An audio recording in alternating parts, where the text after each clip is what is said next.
configure. Thank you. We're trying to configure for enterprise design, which means that the design elements are standardized and similar across all sites. We aim for a connected health system that works for patients and people who care for them. And there are 4 project drivers. We want to reduce error and adverse events to improve quality and consistency of care, to improve the healthcare experience, and to gather better data in order to improve the healthcare system.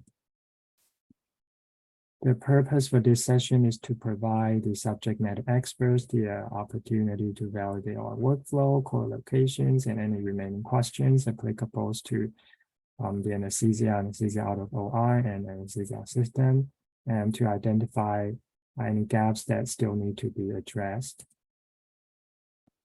So you're going to hear some of these terminologies come up during the session today.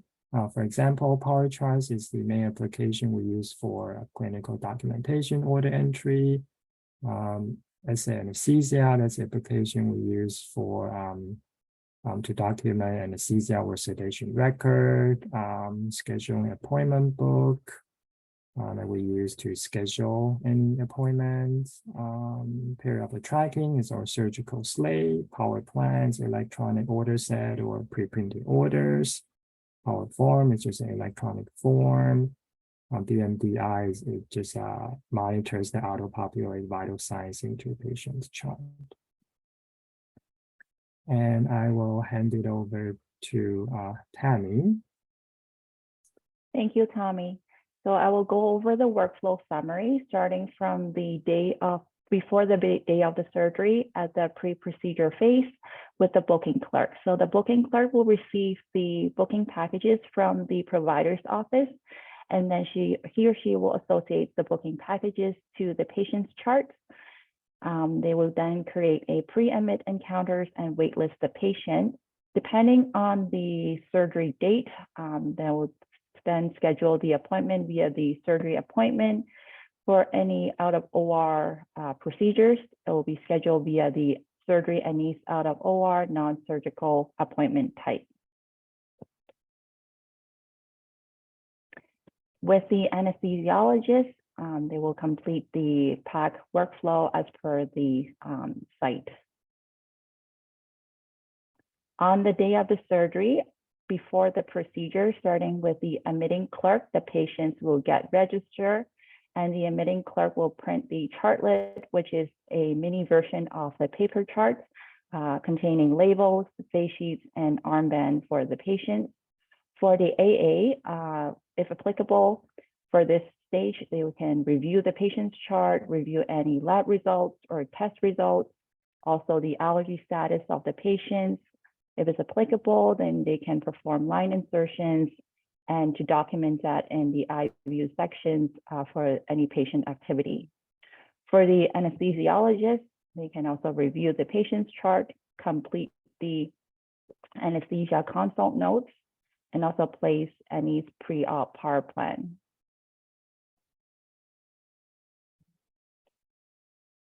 Once we get to the intra-procedure phase for the AA, they can help with intubations, administering fluids and blood products. For associating the bedside monitoring, that will be done through the SA anesthesia, and also to document any patient activities such as medications and other personnel through the SA anesthesia.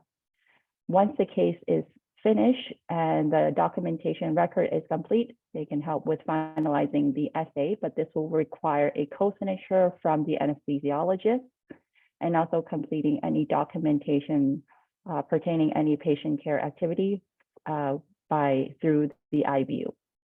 For the anesthesiologist, the anesthesia records, again, will be done through the SA anesthesia, finalize the SA anesthesia records once the case is finished and documentation is complete, and place the anesthesia post-operative orders in a planned state for the patient. After the procedures on the day of the surgery. Sorry, I'm just noticing that Dr. Draper has a question. Oh, sorry. Go ahead, Dr. Draper. Thanks. So Our unit clerks tend to print out labels and things like that earlier. Is that possible prior to the day of surgery? Like typically they do a lot of stuff the night before or the afternoon before or 24 hours before. So does that preclude their ability to do that now once this gets integrated? Nope, they can print them at any time. So they can go to the patient on their schedule, and then there's like a documents button that'll allow them to print the labels. The one we're just So presenting here even is, though the patient's not there that day, but they're in the system, they can print the labels for that day then ahead of time. Okay. Yeah. And what is There's also iView? oh, go ahead.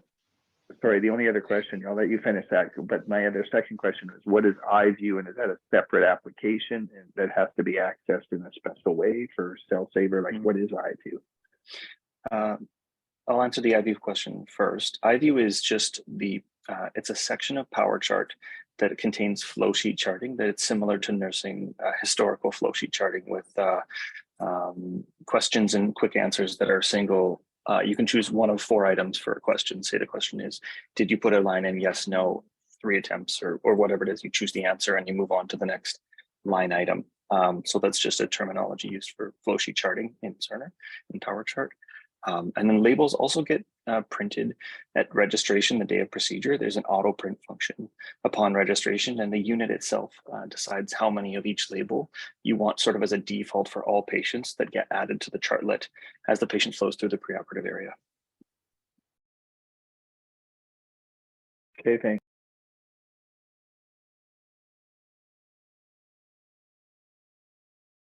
Thank you.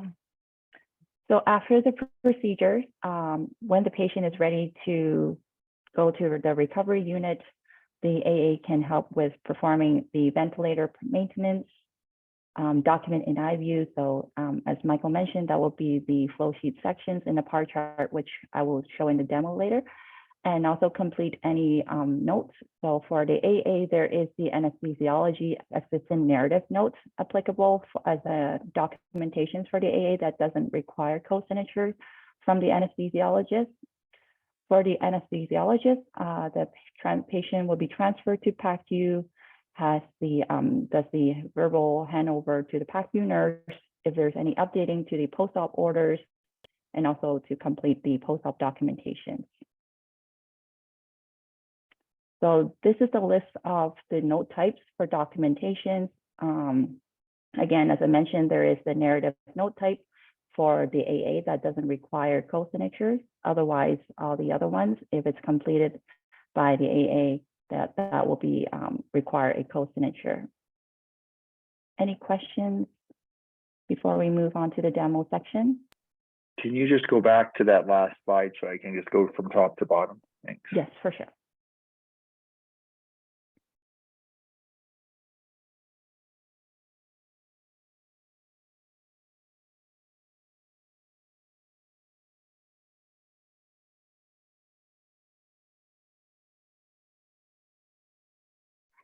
Great, thanks. Thank you. So for the demo, we're going to start with scheduling the appointment through the scheduling appointment book, and we'll go start with the PAR chart to cover both the AA and the anesthesiologist, and then we'll also show a demo for the surgeonette anesthesia, the SA anesthesia.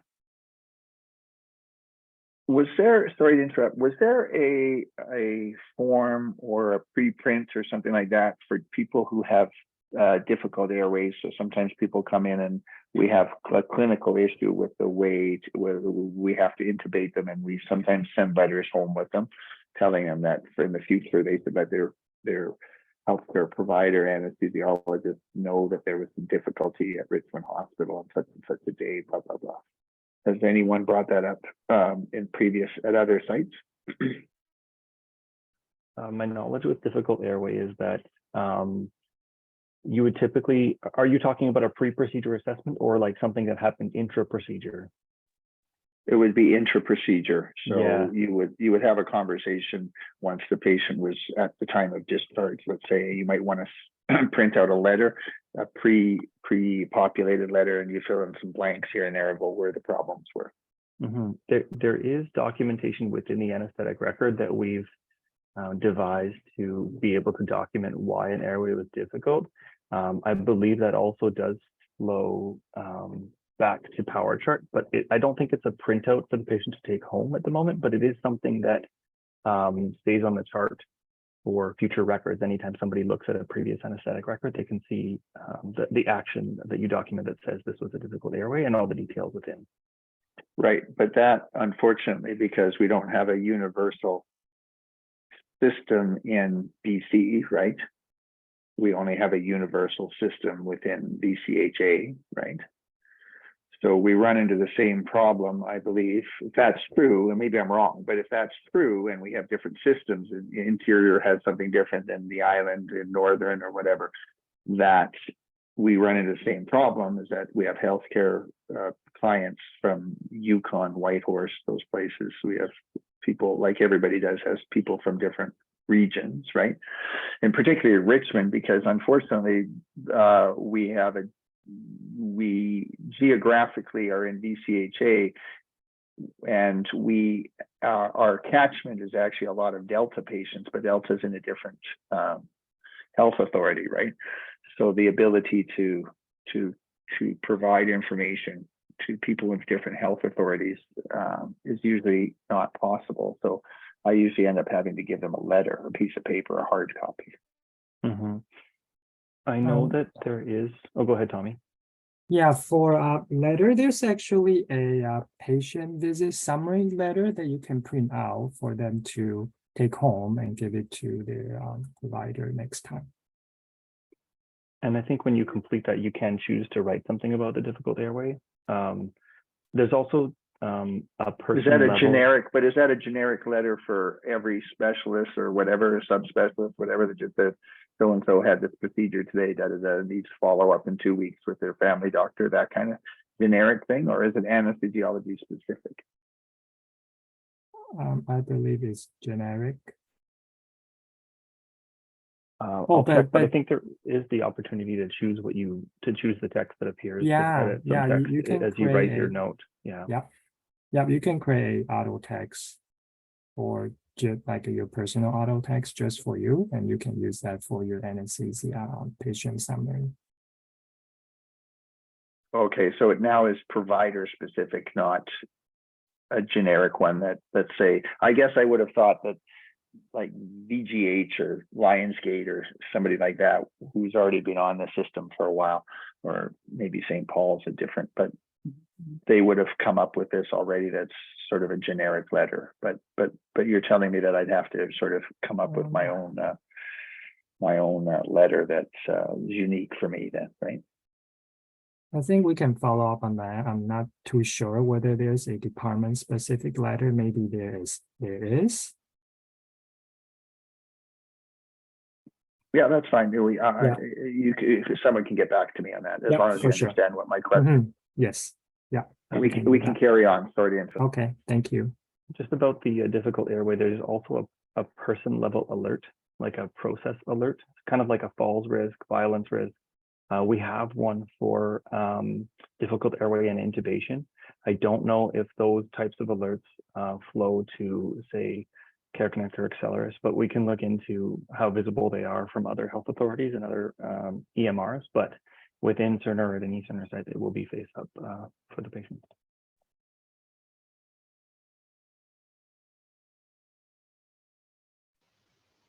Okay, I will present the scheduling of the out of OR now. Can everyone see my screen?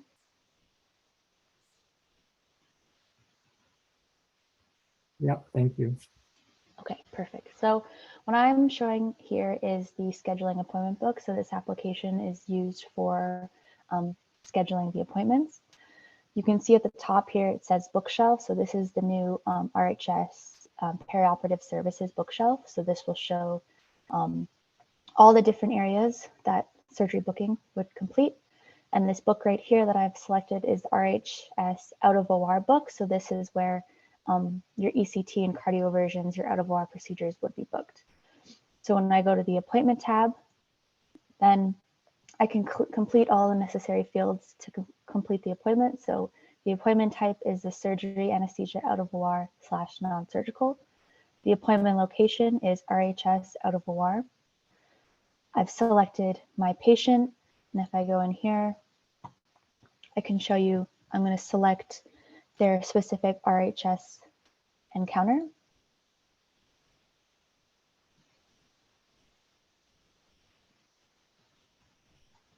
It's just loading.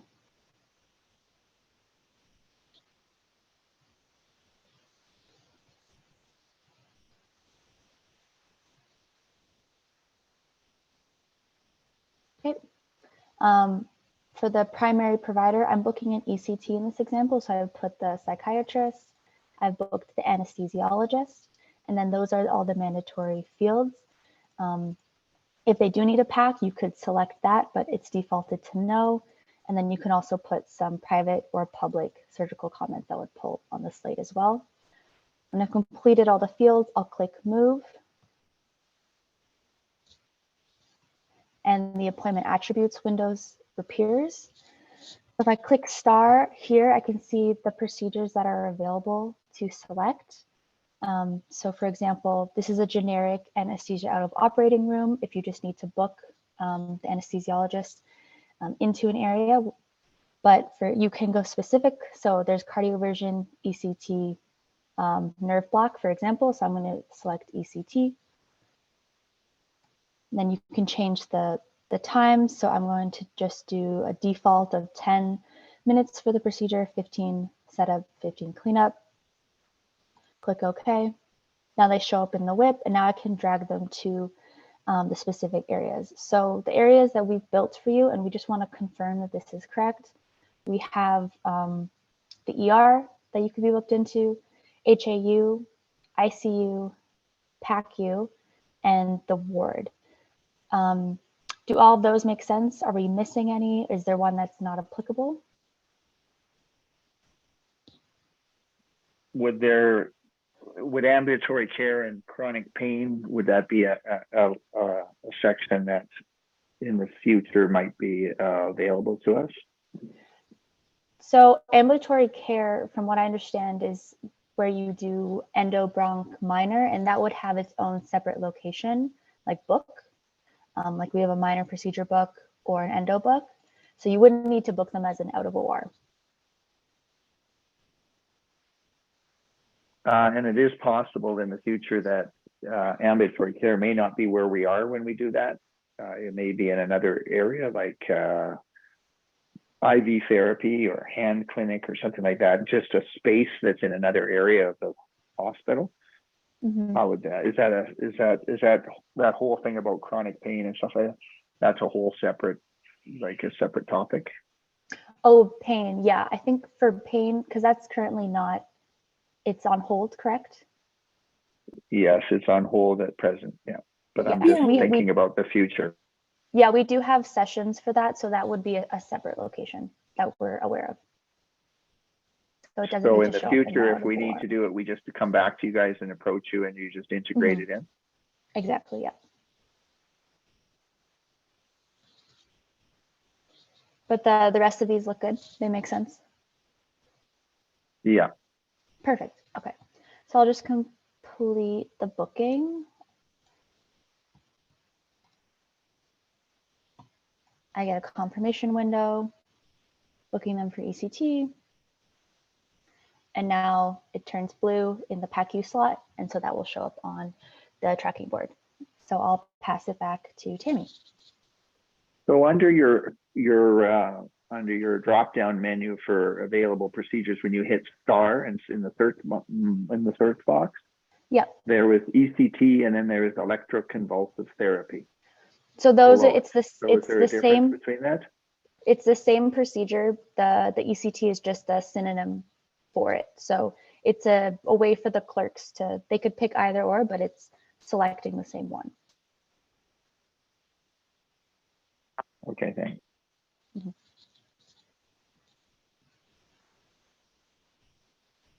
Okay, thank you, Caitlin.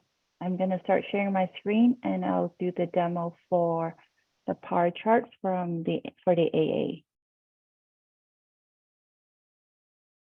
Can you all see my screen? Yeah. Okay, thank you. All right, so here we are in the PAR chart. As Tommy mentioned, the PAR chart is the applications where you go in for the documentations, order entries, review test results, etc. So this is the perioperative tracking view. We recommend accessing the patient's chart through this view because you can see the most up-to-date slate for that unit on that day, and you're accessing the right patient chart through the right encounter. So when you get here, these are the toolbar, the gray toolbar sections, and this is the view. I've already pulled out the RHS out of OR tabs. You can also load more of your location list from the list here and to add and remove lists.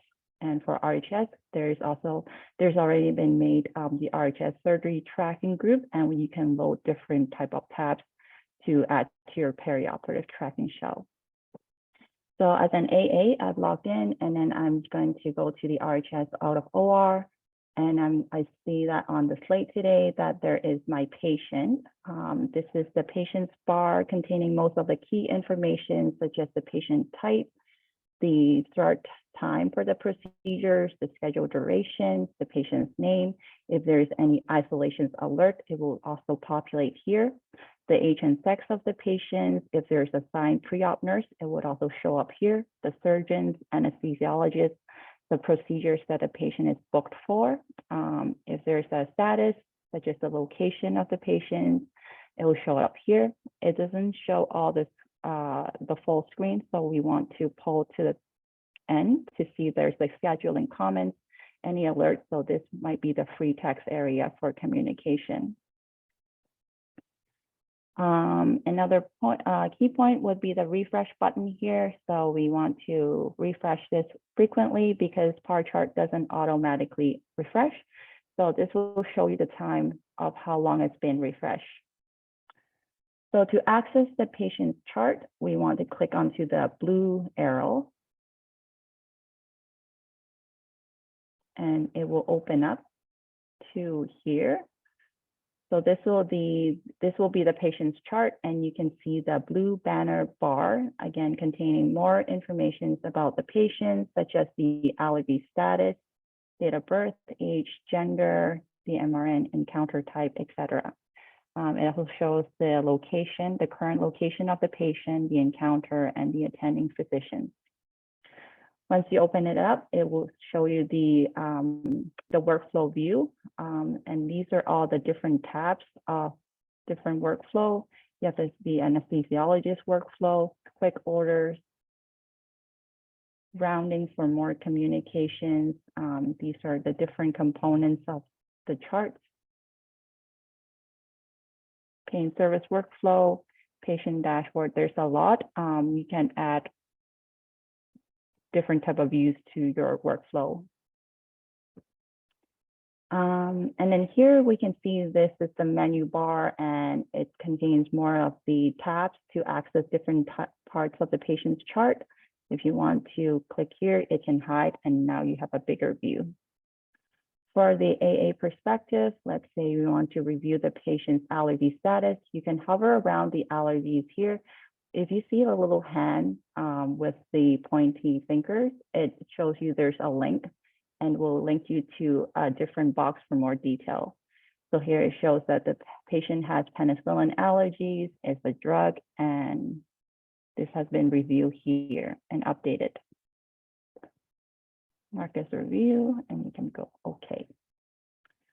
To see different types of orders, order for the patient, you can go to the order section. Here, no current orders have been placed, but if there is, then it will show up here for the patient.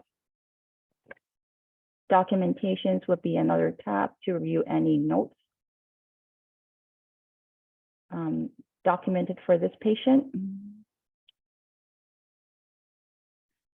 And then for medications, there's also the MAR. So you can review any medications order for this patient as well. For the AA, as I mentioned, there is the iView or It's shortened term for the interactive view and INO. So as mentioned, that this is the flow sheets version for Cerner.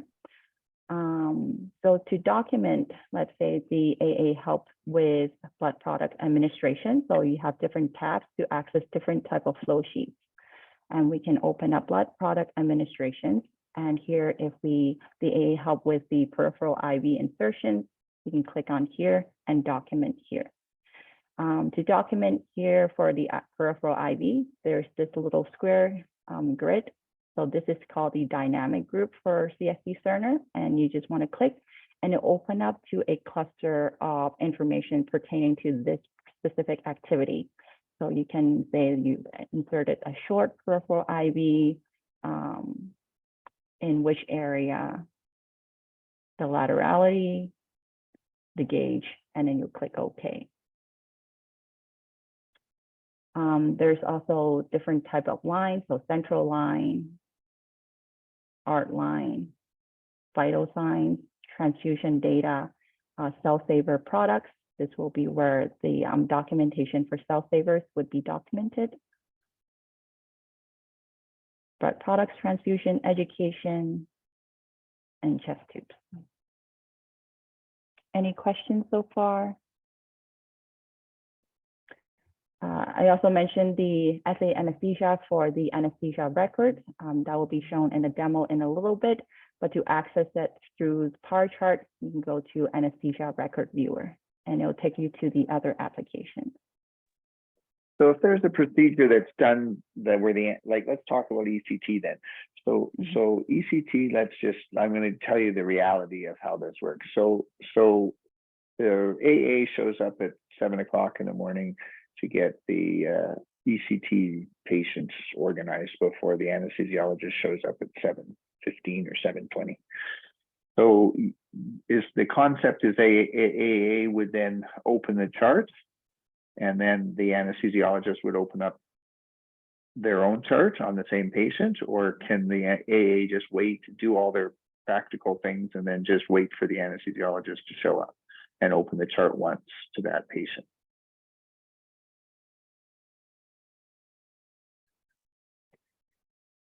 In iView, where the documentation for ECTs will take place, both people can be in there at the same time.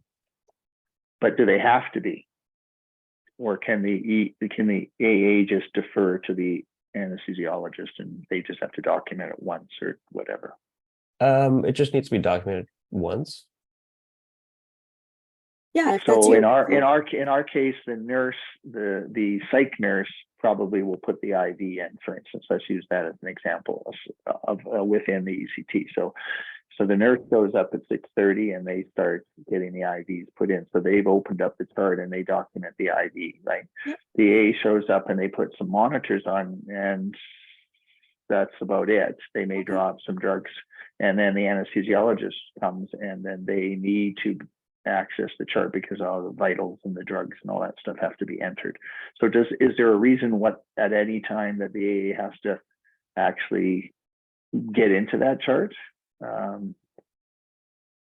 No, if the AA's documentation is not required based on your workflow within your facility, then the AA would not be required to do that. But if it is part of their workflow, this is where they would go to do that. But if the recommendation, the way that you work together, your AA and your anesthesiologist, is that the AA waits for the anesthesia and then the anesthesia does the documentation, then that's appropriate. Right. Okay. So they don't have to necessarily, even though they've interacted with the patient in some way, they don't have to necessarily document that, right? Not unless that's part of their mandatory, like maybe they did something, they wanted to document that, then they would be able to. This iView area where we are, iView is also the area of the chart that a nurse would document as well. So if a nurse was coming in, opening a chart, and they're putting in that IV as you described, the nurse would go into their user position, open up iView, and document the IV that was inserted.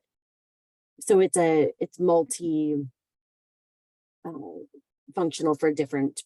If you're nurse, accessible by simultaneous. Yeah, exactly. So if your workflow, if you want your anesthesia assistants to wait for the anesthesiologist, then that's appropriate based on the way you work together. Yeah, okay, I got it, thanks.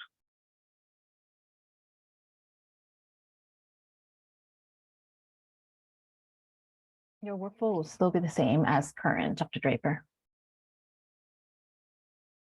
Yeah, I've had the opportunity. It's interesting for me because I've had the opportunity to have access to St. Paul's system recently. Oh, wonderful. And so I was researching basically some clinical stuff for a case I did a couple of weeks ago, and one of my requests was access to Cerner at St. Paul's, which was a whole nightmare unto itself. But it was interesting because I've made an interesting observation about how humans interact with this system, and I noticed that there's certainly a lot of information there, but it's dependent completely upon, and this seems pretty obvious, I think, from outside, but it's different. There's also subtlety to it. And what I'm saying is that this system works really well, but everybody has to buy in and everybody has to contribute. When I say buy in, they have to contribute to the system, meaning they have to document, they have to put in things, right? Yeah. But what I found was that there were actually things that were missing. And when I talk to people face to face about it who work at different locations, I realized that the system is the I guess the user interface, so to speak, or the user, more like it's the user experience. So the UX or whatever is cumbersome enough because everybody knows the statistics show that that typically on average it adds 2 hours of documentation time to your day. On average, most electronic medical records do, and that number comes out of the States. But the point is that people only are going to work 8-hour shift. So if we add 2 hours of work to them, they're not going to stay 2 hours later to finish it because they're off their shift. So it means that they have to decide whether or not they're going to spend the time documenting or whether they're going to spend the time at the patient's bedside and providing care, right? And what happens is that people default to the patient care thing, which is in the end the right thing to do. But what happens is that I've seen areas where documentation and things just haven't flowed. And then when I talk to people, they go, yeah, I just don't do that, right? So they're actually consciously not participating in the system. And by not consciously participating, there's information that should be there that isn't there. Does that make sense? Yeah, absolutely it does. Yeah. It was an interesting aha moment for me. Like maybe to you guys, it's obvious that that's what happens or whatever, but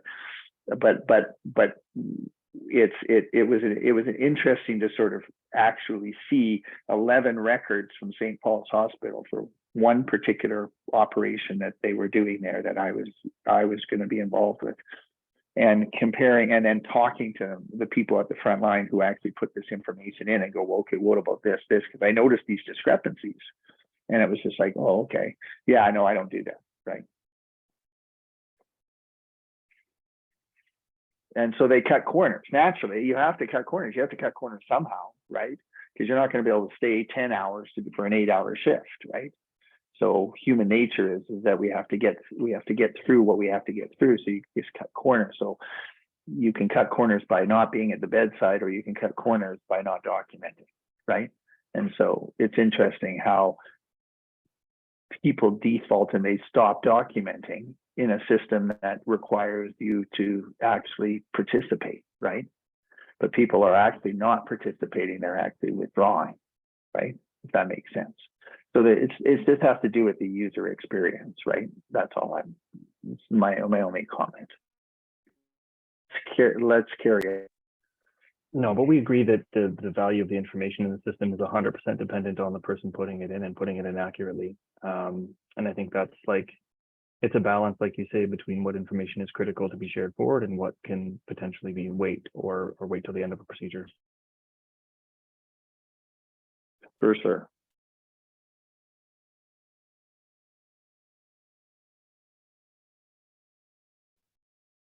All right. Thank you for the discussions. So that would be the AA portions for the PAR chart. I'll pass it on to Tommy to continue on with the provider's demo. Thank you, Tammy. Thank you.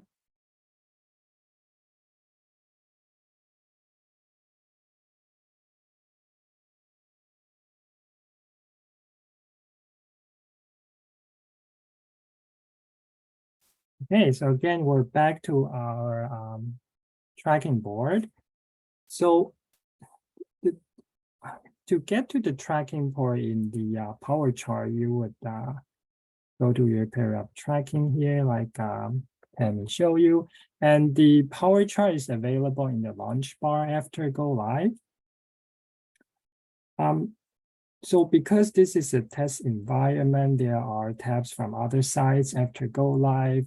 Your tracking board will be streamlined to the Richmond Hospital location. And for all the your cases, Dr. Draper, it would fall under the provider tab. And if you just want to see the out of OR cases, they would fall under the out of OR tab. So I'm just Is there an overlap in those between, like, if I just go to RHS provider, will I also get yeah, RH it's out got of OR everything. as a result? Yes. Yeah. Okay. Yeah.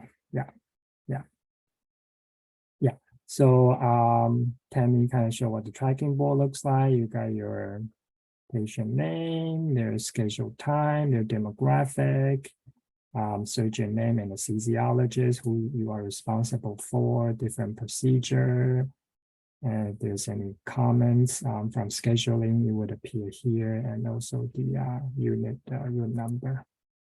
And when you're ready, just click on the triangle to assign a relationship, and it'll last for about 13 hours. And this is your default view. I'm just going to close this one.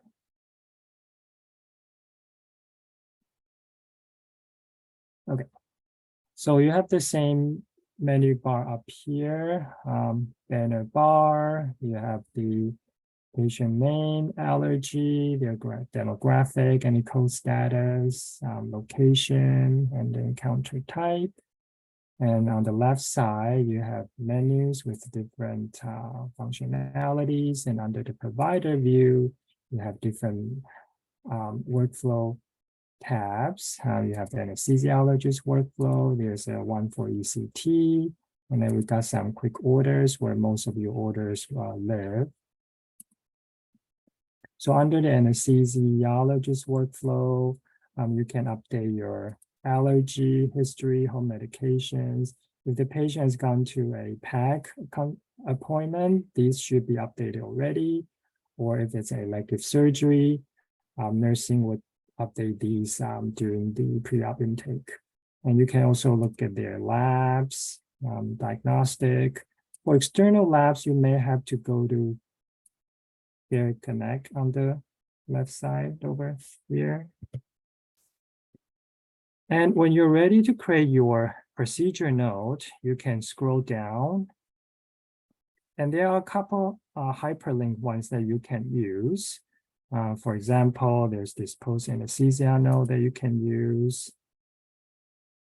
This one already have like a pre-made template for you, but if you don't want to use that, you can just use a free text one. And here you can do your regular manual entry, you can do your faster dictation, or if you want to create your auto text, you can do so. You can select from any public phrases from existing ones, or you can create your own. And I saw one regarding the airway. It's this one that you can kind of use for your discharge summary.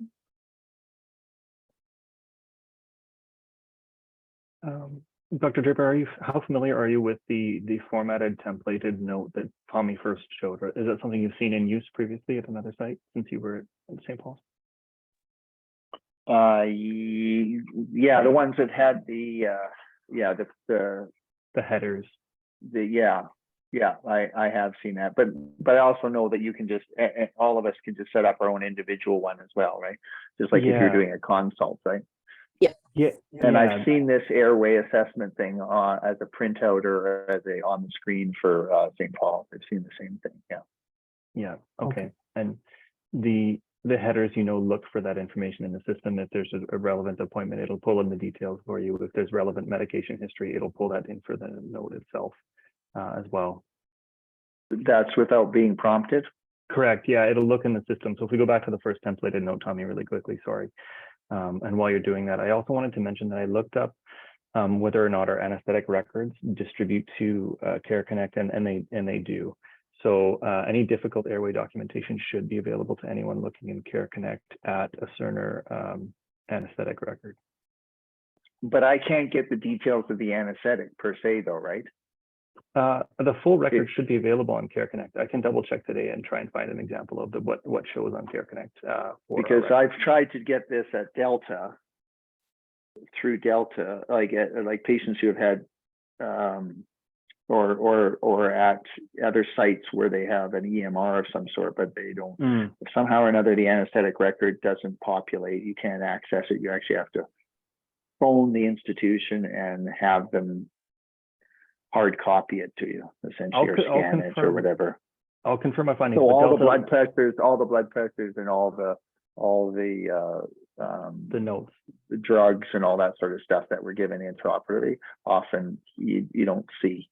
You don't see at St. Paul's. The St. Paul's ones I was able to get. Yeah. But for some reason at other places I couldn't. And I don't know if that's. I'm not sure. Yeah, I mean, I think your concern was that a Cerner should be sharing this forward to the rest of the people using those Care Connect. And St. Paul's, if you found the St. Paul's one to be complete, ours will also be complete in Richmond, just like BGH and UBC and MSJ. Yeah, that's great, actually. One of the unusual things and I'm happy that that's problem solved, because one of the problems for the paper charts, well, actually with PCIS, when we got PCIS, was that the anesthetic records were not populated into there whatsoever. So we were always having to get old charts because then you couldn't access the internists and the surgeons and everybody else. Everything they dictate and everything they do goes on to PCIS, or has gone on to PCIS. So it's easy for them just to refer to PCIS when they see a patient, right?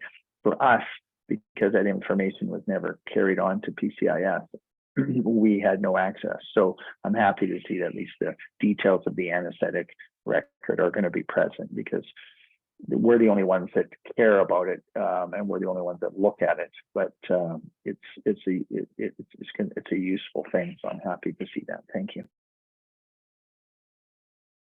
And yeah, so just as Tommy pulled it up for us, if a procedure were booked and it was a surgical procedure, it would pull in the details. And if somebody had documented the primary surgeon or added that at the time of booking, it would appear here.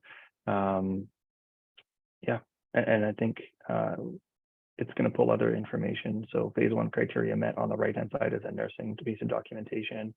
If we scroll down, it's going to look for current infusions in the medication record, vitals and measurements. It might look it says CPACU nursing record, but there are ways to pull in vitals, but they may be referencing to the user to look there. Yeah. So we're talking about out of OR stuff today, but this looks like a post-op note as well. Like it looks similar to the same thing, but does every time you do a procedure or every time you give an anesthetic, does this have to be filled out, or this is just for out of OR specific? I believe for enterprise workflow, there's no requirement to write a post-anesthesia note if you have everything you need in your anesthetic record. I think this is intended for cases where that you want to write something specific about post-anesthesia care, or if you're covering PACU and you're working with the nursing staff there, you want to write some additional information about a patient's progress in PACU, you can use this. That's right. Yeah, I think the case where that comes to mind for this would be like if you're doing an epidural blood patch, which is a procedure we'll do in the recovery room, for instance. Yep.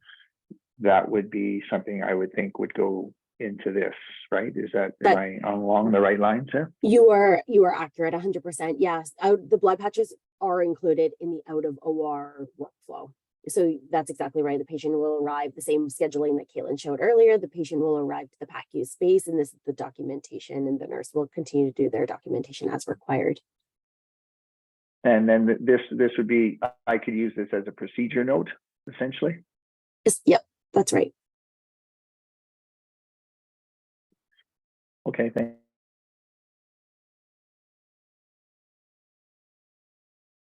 Okay, thank you for the discussion. So when you complete the note, you can sign and submit.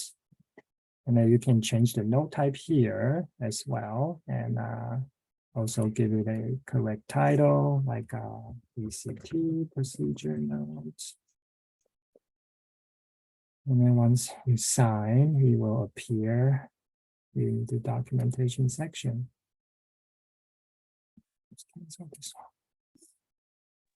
So those procedures are done in the recovery room. And so theoretically, the monitors that the patient's attached to, that information will be uploaded to the system, correct? Yeah, that's right. So the monitors that you have in the recovery room space are the, I'm sorry, I can't recall offhand if it's the GE or Philips, but they are associated with what we call BMDI. And when you associate that monitor to the Cerner chart, they will pull through to the chart here through iView. Yeah. So then I would only need to just add in the medications, then that's about it. Okay. Yeah, and if you use the surgeon and anesthesia application, it'll pull into that application as well automatically. And Wazi will demo that in a short while. Any question about notes and documentations? No, I think the key for us will be is, you know, that having you guys beside us at the beginning and just saying, you know, everybody needs to know what the fastest, there's multiple ways to get the same information, and what we need, what we're all interested in, not just me, not just my group, but every healthcare provider, is I want to know the most efficient least number of steps that I need to perform in order to get to where I need to go. Yeah, absolutely. Yeah. Yeah, and there's going to be a provider team helping you with all your favorites, all your auto tags, and everything, your orders, your power plans before go live. Okay, so speaking of power plans, I'm just going to go to that. So if you are not sure where you are in the chart, just click on the house icon and it'll always bring you back to your default view. So under the provider view, you have this quick orders tab. This is where most of your power plans, PPOs, order sets live. So for example, we have your PAC power plans. We got your pre-op ones. Post-op, we have the inpatient, day surgery, and we also have all the pain ones as well. So this is kind of like a shopping cart. When you want to order something, you just click on it. And then over here in the inbox, you click on the inbox and you modify the details. For every PPO, you always start with a standard set of orders, and then you can add in anything that you like. If you don't see any medication or anything here, you can always add to phase, add order, and they'll be available. And you can set it as a favorite too, to save you a few minutes. And when you are done, you just plan for later, and then you sign your order. And under orders, it will show up as a planned state. So that means the orders are not active yet until someone initiates them, usually by the nurse on the day of procedure. Any question? No. Okay. All right, so that's my demo for the power chart. So I will hand it over to Wazi to show us the surgeon anesthesia application. Yeah, before we go over to that, I Oh, just wanted to okay. confirm the note that we had over there, Dr. Draper, where it was the post-procedure. I can't remember what we had open. I just want to confirm the blood patches, you would use a anesthesia procedure note. I think we had the wrong one. Procedure note, that one there. And so you would open up that one and you would document the blood patch, or you would document whatever it is, the procedure that you wanted to do at that moment. There's Okay. actually an M page, a workflow M page specifically for anesthesia procedures. If you Yeah, we should show Oh. that. Which one is that? Oh, like the procedure, procedure one? Okay. yeah. So a lot of content's the same. Yeah. Just at the bottom that you have different Okay. note types. Yeah. Essentially, the templates within will be slightly different, but they do pull Mhm. information from other places in the chart, all the same, Dr. Draper. So it's 6 of one, half a dozen of the other. But I think the naming convention on the title of the note is the key piece, or how it gets categorized in our library of notes. And then if you selected the wrong note to start with, you can always change it before you submit. Is there like I notice in this outline here that the consent part, so like if you're doing a blood patch, you'd have to get consent. If you're going to do a labor epidural, you'll have to get consent. Where do I get that? If I click on consent, will I get access to a surgical consent form, or how do I pull the consent in? Or how do I start again? How does the patient sign the consent? Or there is no signature for consent? Yeah. I'm not sure how that.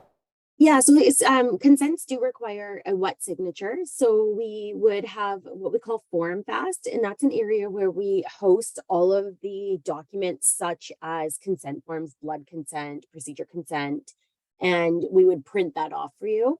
And then you would get the wet signature, and that would then stay in the patient's little chartlet. So by chartlet, I mean it's just a little folder with the patient, a few documents that are in it, like maybe a face sheet, maybe armbands are kept in that little chartlet. And then that becomes a physical piece of paper that remains in the chartlet. After the patient's leaved and discharged, we would send that to HIM, who would then scan it back into the chart afterwards. So there's no way that obviously you guys have problem solved this already, so I guess, but DocuSign, things like that, right? Can't patients do something like that where you can have a pre-printed, or not, you don't have to print it, you don't have to have anything hard copy, you just have a virtual signature? Well, I very much like that idea. It's not in the scope at the moment to have anything of a DocuSign. It's a physical piece of paper with a wet signature. I think in the medical legal community, there's still probably some discussion that needs to happen before we can move with it that direction. But we do have printable consent forms that print with a header and the patient demographics automatically, so no labels are required from what we call Forms Fast if you need to have one signed on the fly in person. We don't necessarily have to show that. I think it's fair enough. Any clerk or yourself can access it via the Forms Fast button, but we don't have Forms Fast in the training environment as far as I'm aware. So that's how we access and print a brand new consent form if needed, but the ones that come in and are static and attached to a PDF document can't be edited at all. Cannot be edited? No, they're like, if they're signed and they're submitted via booking package and they're scanned into the system, then it's a scanned image of that signed form. So that it's not, you can't have it edited or re-signed on the fly. You kind of just print a new one and have them sign anything if it needs to change. That's only if the consent is no longer valid or if you need to change the procedure for some reason. Yeah. What about, tell me about HIM. who provides the funding for, like, who are those people that do the scanning and put it in? Is that like somebody that's at the local hospital? Is that part of our medical records department? They're going to have somebody who does that scanning into the record? Is that how that works? Or it's a combined effort. So let's say it's something like a booking package and it's pre-procedure. It can actually land on the fax line for the clerk who's booking the procedure, and they can index it to the chart at the time of booking. And that's how most of our surgical workflow works, because you need that in the electronic record before the procedure happens. But if it's anything that gets generated during the visit, it can be bundled up and sent to HIM, and they batch scan it in, and it gets indexed per the document header title or categorization of the document after the fact.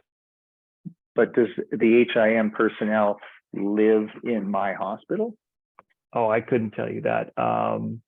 I actually don't know exactly Yes. where they're structured or function from. So sorry, this is Johanna Vanilla. I am from the provider adoption experience team. So there's one organization that is for the full lower mainline, which oversees all the HIM different groups and teams. And locally, each hospital, each organization has a HIM medical records team and group that also follow up with the local workflows and documentation. So it's there. The reason I bring it up, if it's local, is because I can get things in that system faster, right? Because they only have to deal with Richmond Hospital. But if I'm sending this documentation to a central group, that just piles up theoretically, right? And who knows how you're fully right. Get in there. No, so it's going to be on this specific workflow. It is your local staff, and in some instances, depending when we receive the document, then the consent will be scanned by the clerk on the surgical area. So, for example, if the patient comes to the ED and signs the document will be kept in a chatlet on paper. So it will be accessible for all of you, and it will be scanned at the end of the patient encounter. If the patient is sent by the private office of your surgeon, that comes with the surgical package. So it's already scanned into the system. The clerks will be filing those documents in the correct slot. So you will be able to find it when you go to your page. If the surgeon or anesthesiologist has this conversation with the patient during your consult, the patient will sign that, and you put it on this charted, and at the time it's sent to the HIM, and I believe that is a 24 to 48 hours turnaround time to get that document into the chart after the consult or the discharge of the patient. Okay. Is there any way of pulling in? So PCIS documentation will be on Care Connect, right? So that gets pulled in to Cerner. Is that right? Right, when Correct. the system goes live, right? So all the stuff that we have prior to the go live for Cerner is pulled in if it's on PCIS, correct?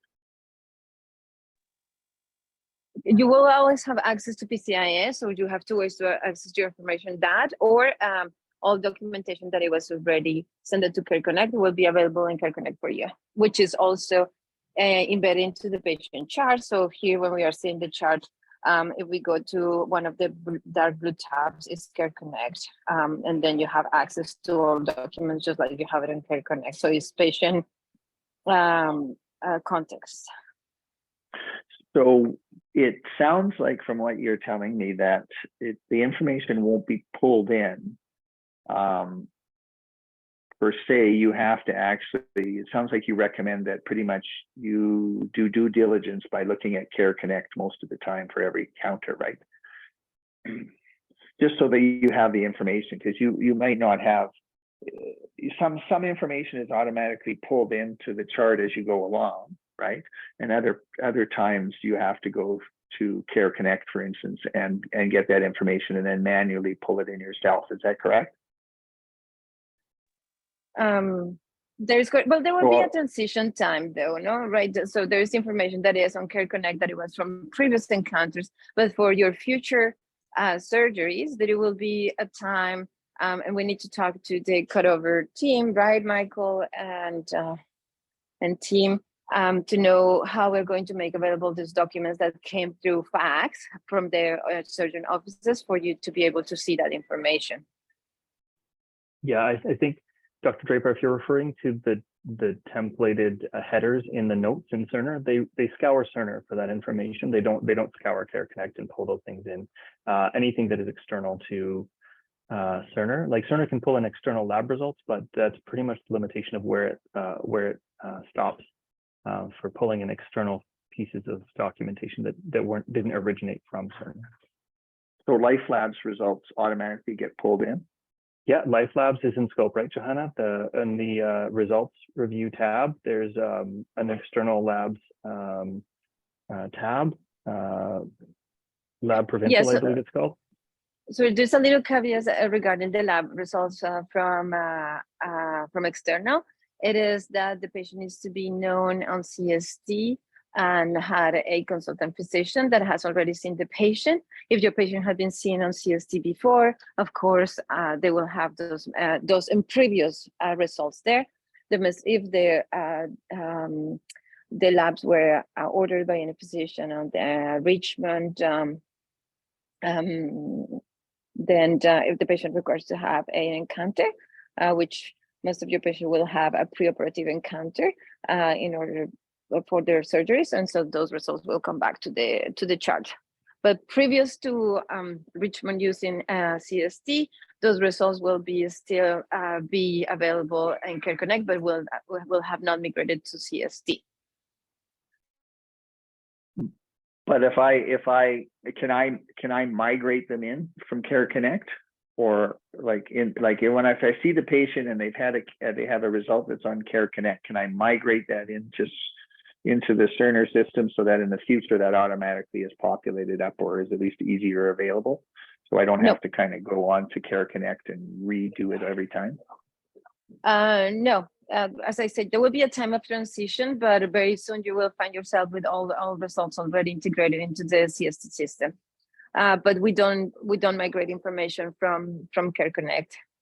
You are able to access and copy and paste in your note, but we will not be able to have the facilities of just pulling automatically into your note for those results. I think the added benefit to what Johanna was saying, though, is that if a patient is on the surgery waitlist and has a waitlist encounter that was created prior to you seeing the patient, any lab results from the time that encounter was created forward will migrate in, because they have a Cerner encounter that was created prior to you seeing them. So for example, pre-admission clinic appointments, every patient is typically on a wait list. Most patients are on a wait list. And so those patients' lab results, if they're done in the time frame between being waitlisted and arriving, they should migrate to the Lab Provincial tab if they were done at Life Lab. Right, okay, thanks. Just had one other question. This is off topic slightly, is knowing that there will be some things that are scannable through HIM. Is that only start at the time that CST goes live, that Cerner goes live at Richmond, or can some of that stuff be done prior to the go live date? So I'll be more specific. I'm sorry, it's a bit vague there. Well, I'm going to be very direct here. What I had always envisioned doing for the last 5 years, but I never had the people around me to ask the question, but you guys are the ones, is that our paper anesthetic records, is it possible that we could start scanning these tomorrow, every single anesthetic record, scanning it into some system that could be ultimately uploaded into Cerner when we go live?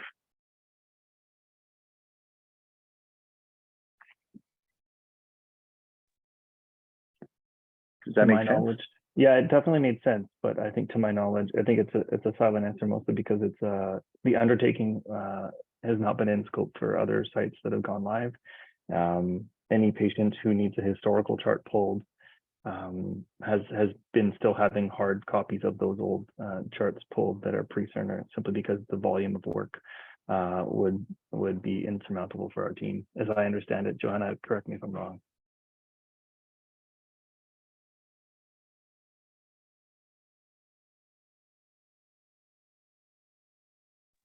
Sorry, Michael, I couldn't get myself out of mute. Sorry.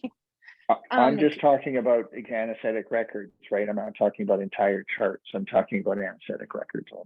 Right? So there would be 30 a day, 150 a week to be scanned in starting tomorrow, let's say. I think that should be a discussion with the organization, because it's just clerical time that it will be used for that. We can put it on the radar of your management, right, Michael, to see what they. But at any rate, we need the system CST and those patients to be graded in order to start to do that scanning. So it's just everything is just like a balls and like a very specific dance. When we need every one thing to happen before we just can do on another thing. And so we need the system that all the patients to be uploaded and having an encounter, which I don't know what is going to be the timeline. I don't think that it's now, just because we have UBC that it will be going live soon, and then we're doing all the cutover for them in order to work on that side. But we can put it on the radar of your management to see at what time this kind of things can start, encompasses with the CST services, what we can do. But in theory, it is possible, right, to do that, right? Yeah, Just once to the clerical, actually, yeah. like if you sorted out the clerical issues, right? Right. If you sorted that out, is there a way of sort of taking putting all this stuff into a location on a computer someplace that's where it's scanned into, and say, okay, well, we need to upload this to the system? Yeah, it would be the same as how they index the booking package. I mean, technically, you can take any paper document, fax it into what we call our work queue monitor, and then it's associated to a chart. It would live forever on that patient's chart in Cerner. Like the technical workflow of doing that certainly is our normal workflow. If it's historical, I think that's still not like outside the rules of HIM. It's just a matter of resourcing, and like Johanna said, we focus on what is needed at the time of go live as our must-haves in the system, and then from there it's what can we resource and support operationally from your side as a clerical demand to do the rest. Yeah. Okay. Yeah, I was told it wasn't possible. Oh, but it actually is possible. Okay, thanks. I think another challenge, something maybe we'd have to look into is and anytime HIM scans a document into the chart, it's tied to a specific encounter. So I guess I'm wondering to myself which encounter they would scan historical anesthesia charts to. Yeah, you'd have to, I hear what you're saying. You'd have to have a file where it was accessible to us, because we're the only people who would care about that file, right? And so when a patient came in and just like say, well, I'd like to know if they've had an anesthetic before here at Richmond Hospital, I would pull the old chart and I go, oh, yeah, you were here 2 years ago or whatever, right? It'd be the same thing. You'd ask for the old record, or you'd ask for the previous. You'd search that patient's name in a series of scanned documents that you've uploaded or scanned into the system, right? It'd be like another separate series of charts, but only for anesthetic records. And then once you found that patient, if they're there, you could then upload it up into the system, right? It would now be available to you.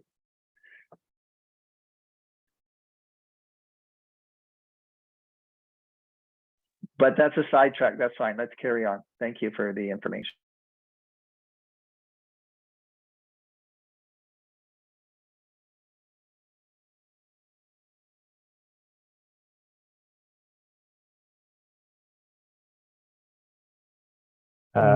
Thank you. Yeah, go ahead, Wazi. Sorry, is it the anesthesia demo now, or? Yes, that's correct. Okay. Thank you.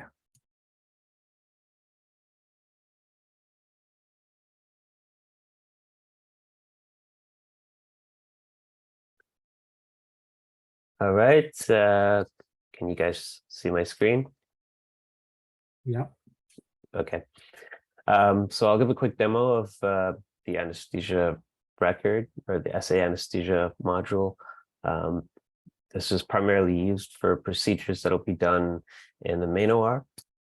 And I am logged in to the application already. So this is the first screen that one would see, where it's asking the user to select the case that we want to document on. So just want to note that for the surgical area, that we have different areas within RHS, and there may be a need. I think for the most part, you guys will be in just main OR, but if you ever need to flip to any of the other areas, that this is where you would do it. And then, of course, we have all these different parameters we can filter the cases by. But for the most part, I think you just select the right date, today's date, and the correct area, and then you can click search. And this is one of the cases that has already been scheduled for today. So see just some demographic information on the patient, case number, and then also record created would indicate whether anyone's documented on this anesthesia record up to this point. So if it's blank, it means it hasn't been documented on. So double click, it pops up another quick verification screen. Go through that.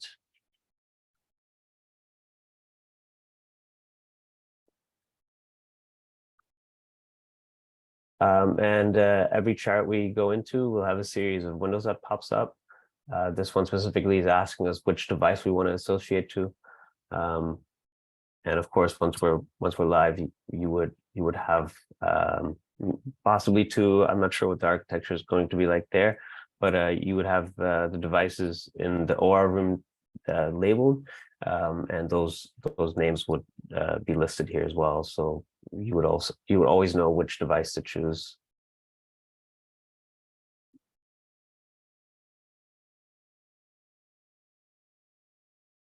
This Windows asked me to start my anesthesia provider time, so I'll just backdate that to 9 a.m.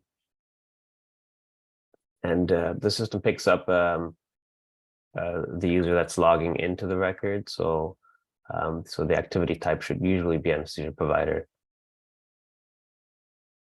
This which I can start this in the surgical daycare unit, right? That's actually when my surgical time starts.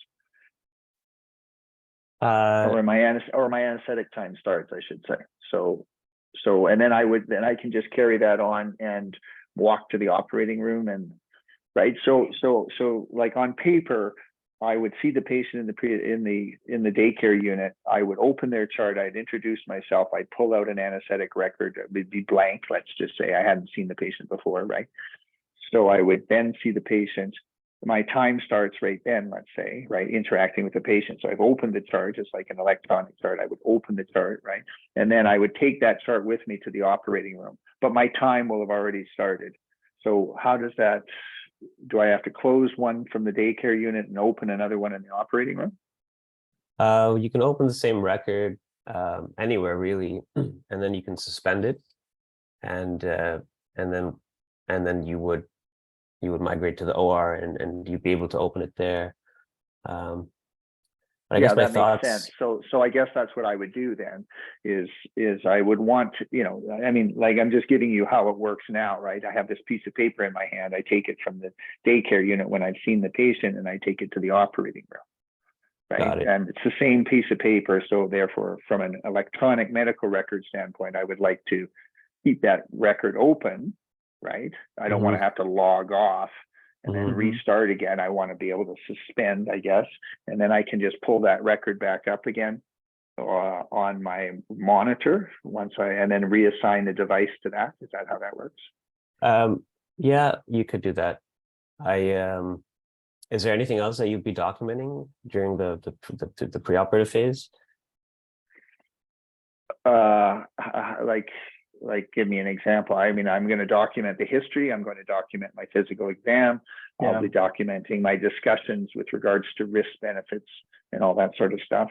Oh, okay. I'll be documenting some discharge criteria and things like that, that discussion, or specific risks of the anesthetic. I'll document that I've started the IV antibiotics, blah, blah, blah. That's kind of the way it would work for me. Yeah. So most of that documentation would be in the section that Tommy demoed, where we have the histories and the anesthesia consult note that's created, and everything in here is for the most part just the intra-procedural documentation. So I guess what I'm saying is that you don't have to open it there. you could go to the OR and open it at that point, and then you could always back chart that the actual times Start that time. you would like to document, if that makes sense. Yeah, Yeah, so for instance, the antibiotics, if I have to start the antibiotics, right? I usually start my own antibiotics, the nurses don't. So they don't need to document that, I would. So I would start it in the daycare unit, but they wouldn't finish until they got to the operating room. But you're telling me don't just fill out the minimum stuff in the daycare unit and then get to the operating room and then backtrack all the other stuff, like add it in after the fact. That's one choice, or it is possible to open it there and document the medication in here if it's anesthesia that's administering it. What if I give them a sedative? What if I give them a sedative before they come in? What if I give them an antiemetic or some other thing? What if I give them Gravol? Let's just say that. Let's say I'm going to give them Gravol in the daycare unit, so that it's not something the nurses give. It would be me giving it. Technically, you have two choices. So most other sites are having the preoperative nurses do those administrations of preoperative medications. But if it's you doing it at Richmond, technically within the power chart application, you could go to the MAR and sign off on the MAR for what's given in pre-op, or you could open this early and suspend this and reopen this in the anesthetic room or in the operating room itself, and backdate your start time and your administration and all of those things accurately as needed. Technically, you could make a note of what you gave and then wait to get to the OR and backdate that administration in here as well on arrival to the OR. But the risk is that you might forget if you do it that way for anything you gave in pre-op. Ideally, the MAR, the power chart MAR, is the live and most up-to-date version of the patient's what they received. So that's usually where we recommend preoperative meds be given.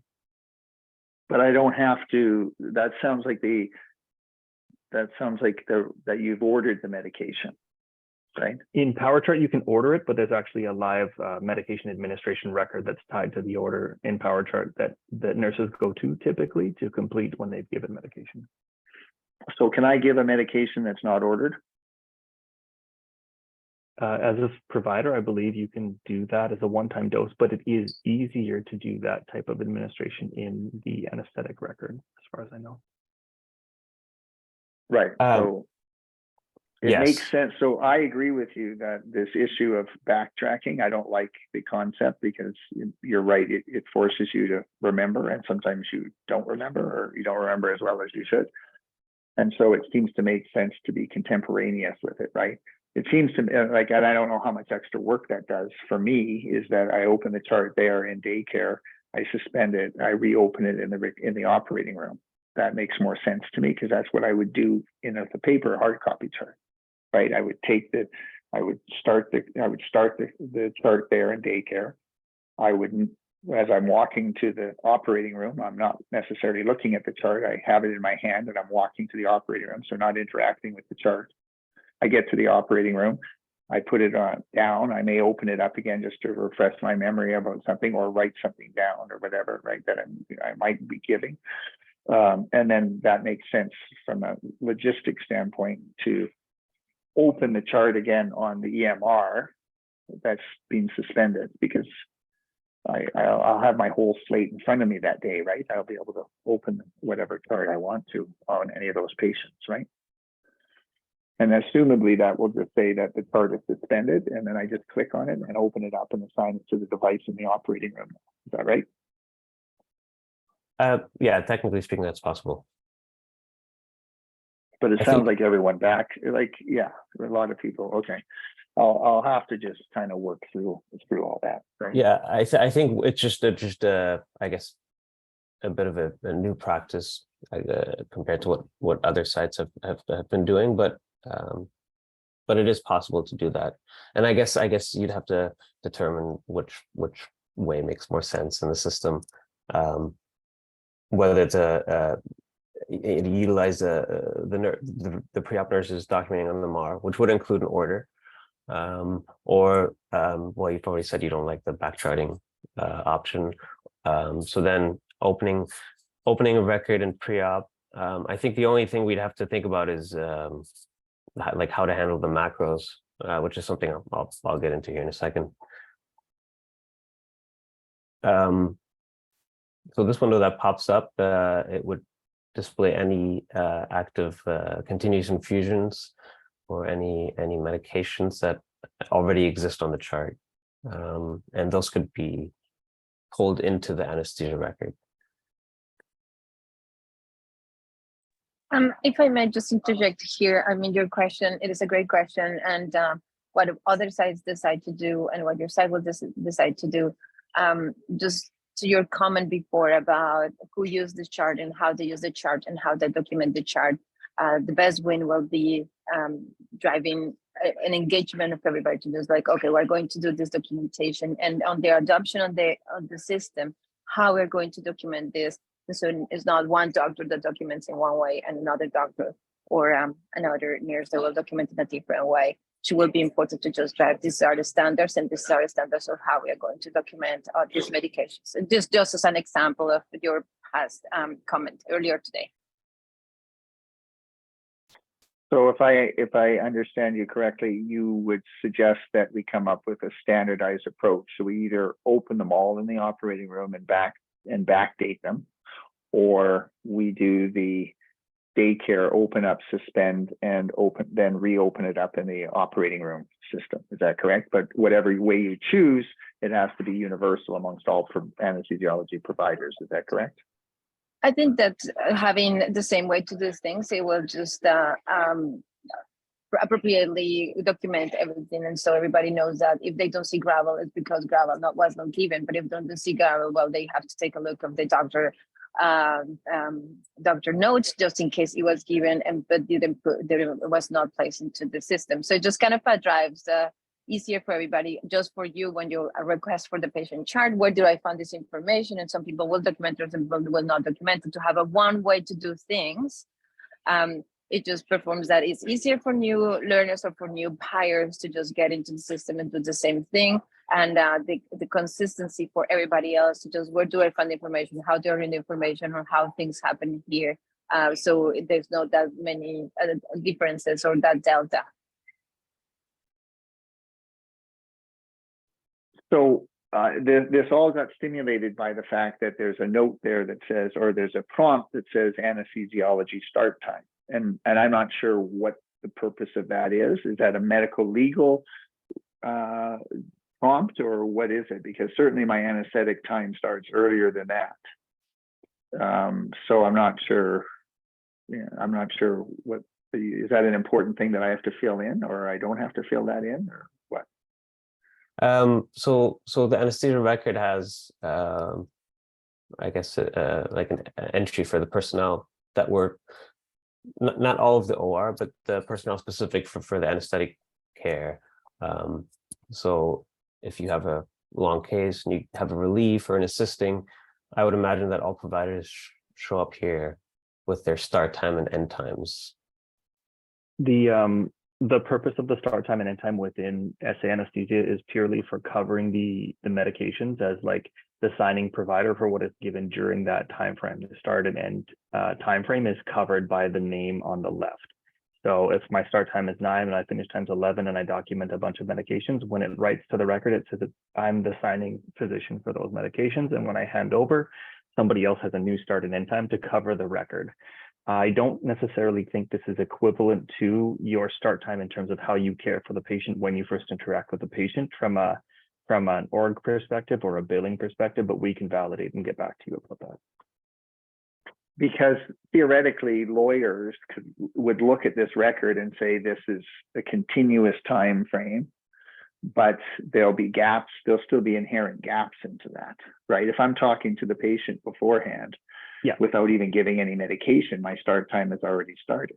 And I think realistically speaking, it's assumed that the record is representing anesthetic care provided in the room or for a procedure. So another example of where we teach anesthesiology to open this early is if you're doing a preoperative block and you need to monitor vital signs in the preoperative area, it's a good reason to open this early. Most other sites choose not to open this until they get into the into the operating room, simply because it's in its inception or design, it's inherently suited to providing care where you have monitors, you're already getting lots of different medications and you are starting an intubation perhaps. And there are Yes, specific documentation markers like block start, block stop, anesthesia start, anesthesia stop, which aren't specific to the providers that were present during the procedure.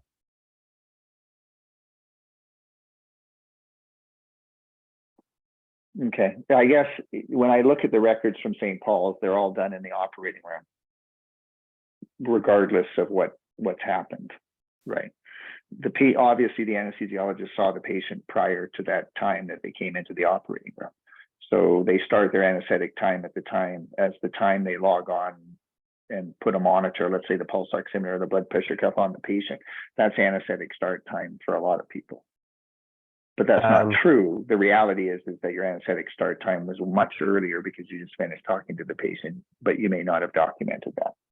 So I was just thinking from a medical legal standpoint, how that would be perceived by the legal profession. Have you guys any insight on that? If not, you can just get back to me about that. That's fine. We'll proceed on. I'll proceed, and when we see the macros, I think there might be a couple of things in there that might clarify which times would correspond to, I guess, which actions, if that makes sense.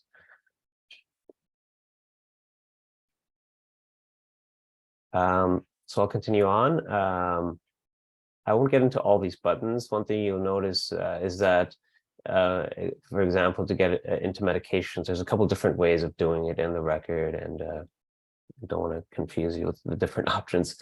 But a couple of helpful buttons to know about here, like the suspend case.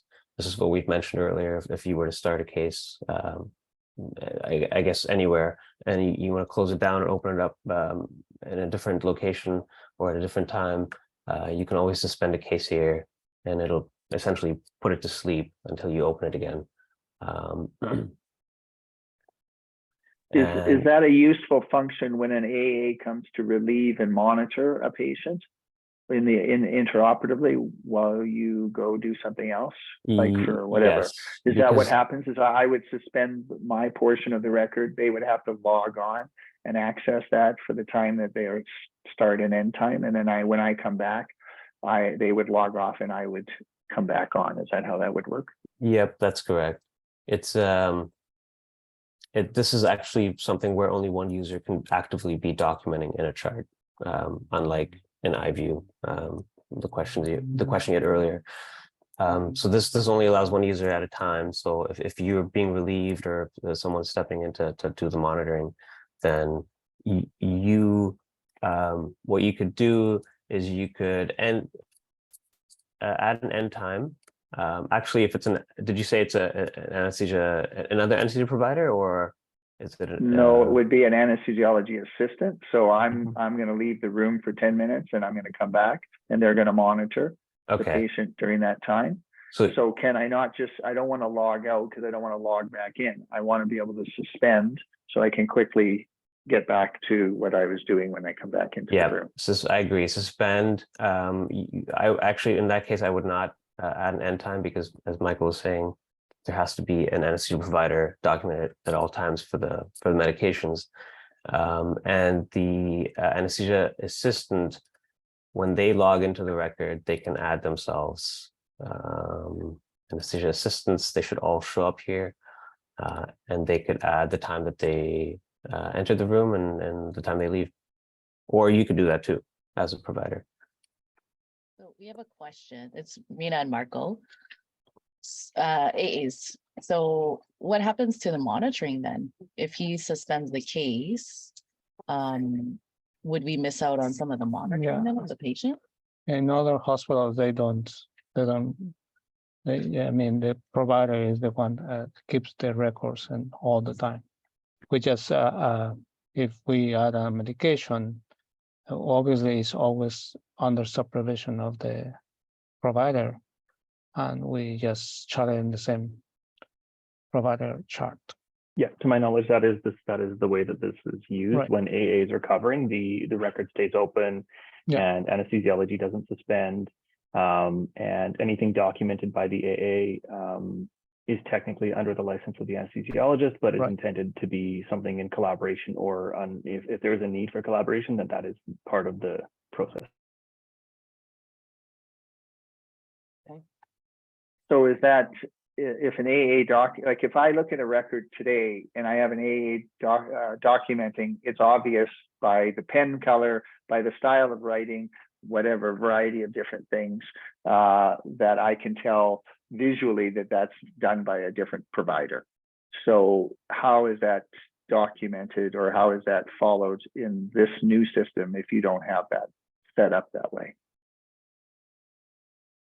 Well, if the provider is leaving the record up with the understanding that they're the supervising provider, and the anesthesia assistant is adding any documentation while the provider is still logged in, there's really no way to tell that it was the anesthesia assistant unless we specify that anywhere.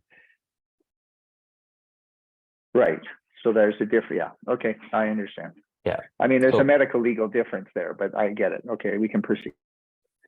So could we just make a note somewhere, just wherever on the record, that, you know, we started covering at this time?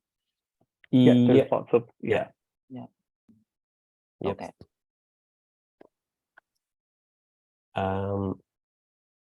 Okay, I will move on. So just to, I guess, orient you to the record real quick, we have a few buttons. Anything like medications, macros, finalizing, suspending case, you'll get familiar with those. And the blue section here is the demographics banner. For the most part, it just pulls in demographic information from the chart. Of course, basic information, name, procedure, etc.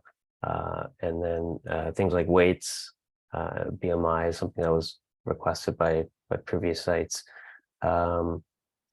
And then two things that are documented up here would be the ASA class and also the anesthesia type. And then we have like a timeline here. We can go backwards, move ahead in time. And then once I start the macro, the record will actually populate with like the medications and the vitals and things like that. So so the macros, these are I guess you could think of it as like an order set that's in here.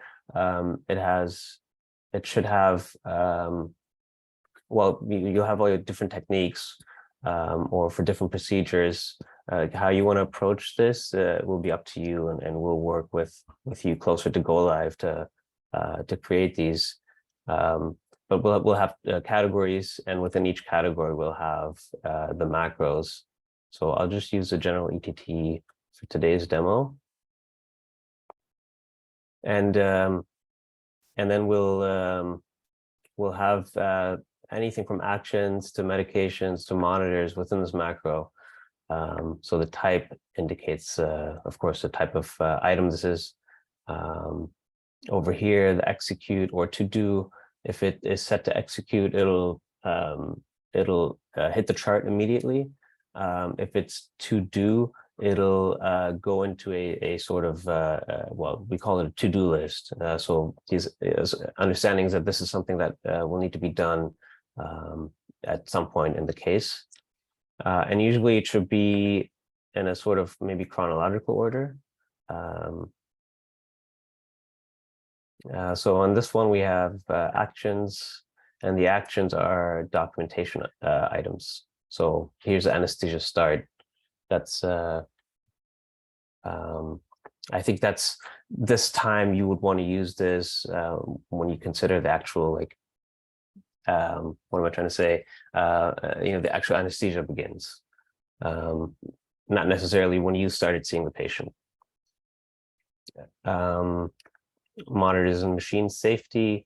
We notice the details here are filled out. So one of the things you can do in the macros, especially for routine documentation, these can be pre-filled so that you don't have to document the same things for each case.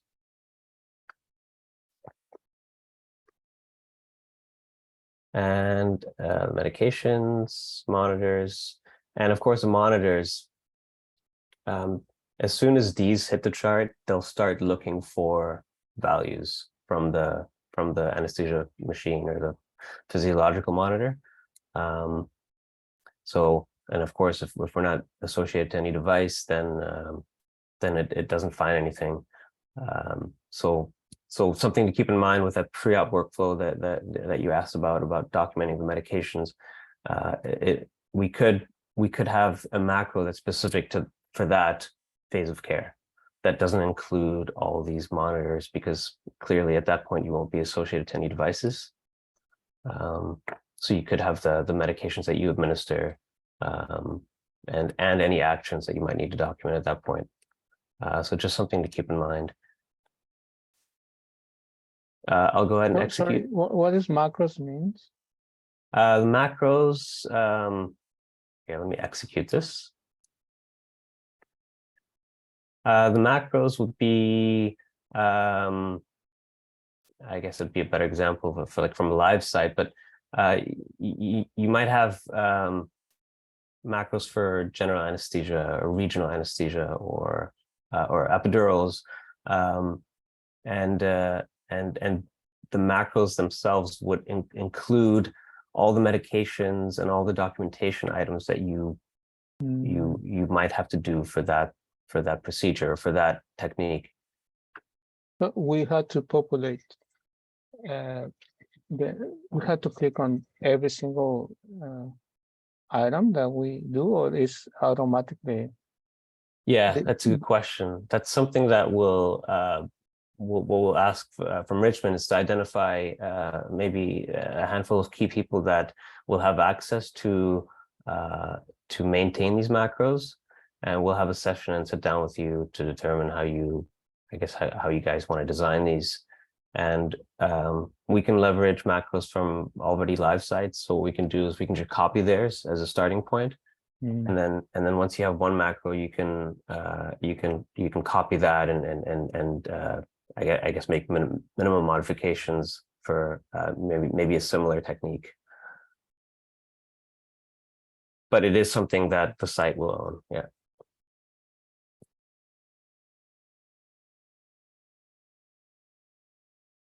So I've executed that macro. The medications populate here, gases, monitors. Let me see if I can turn on the demo mode. The demo mode is on, so it should start emulating some vitals here. You can see some blood pressures are coming in. And also some of the actions in the macro were set to execute. So for example, anesthesia start, it's showing my anesthesia start time is 9:39 and the provider start time is 9 a.m., right? So why is your record going back to 8 o'clock in the morning? Where are you seeing that here? Yeah. It's just a generic, well, it's not generic. We can set how wide or how narrow the, well, I guess what I'm arm scale wondering is that why wouldn't you just, at the time the anesthesiologist says start time, it would then start from the left-hand side at 9:39 or 9:40 or whatever it is and start from there. Why is it like, why wouldn't it just sense that and just set up the document so that you're not starting halfway through my visual field? I'm actually starting from the left-hand side, right? Yeah, like something closer to this. Yeah. Right. I mean, there's no reason at 8:45 I need to see 8:45, 9:15, or 9:30 because I'm not the anesthesiologist didn't access the record at that time. Yeah. So that's why I was wondering, did this anesthesiologist sign in at 8 o'clock? Right. And that's why it started at 8. But the monitors didn't get put on until 9:39. That's what I'm wondering. Or is it always set up for 8 o'clock or 7:15 or 7:30 or whatever your institution? It's I guess specific to when we start the case. So so this is the current time. So I think you could always expect it to like maybe go back about an hour and a half. But it doesn't, right? So as time expires, like the scale will move too, if that makes sense. So in 15 No, minutes. I understand Yeah. that, but you know, if I start an anesthetic record on a paper form, I start it from the left-hand side. The documentation, the way we have it set up, the way the boxes are oriented, they're not. We don't have pre-printed anesthetic records that start at 8 o'clock in the morning that have written down pre-printed 8 o'clock, 9 o'clock, what all that. We have blanks there, and we fill them in with the time when we start. Yeah. So that way, visually, you're seeing the entire record, right? As opposed to if we start halfway through, like you have in this example, and the case is 3 hours long, right? You've got all this extra space to the left of your first line there. I don't know why that line can't just be started immediately to the right of the medication list that you have there, where the cefazolin, for instance, is. Yeah, that's something we can probably customize where this line is. I think that's like how the system handles how much space is to the left of this line.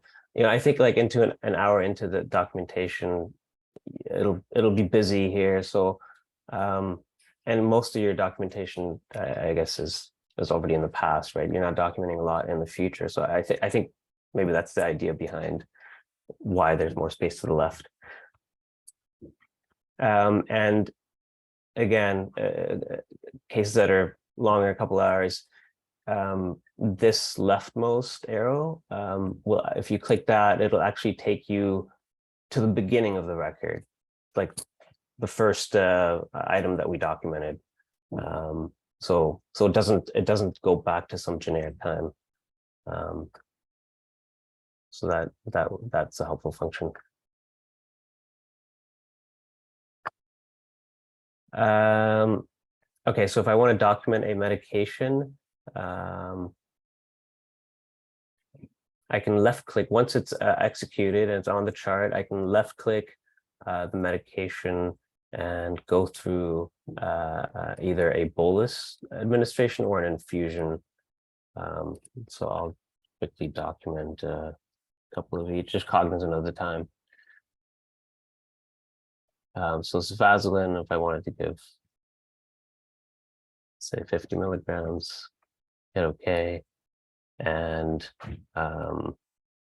yeah, so we would see the administration here, and it'll tally a running total next to the medication name.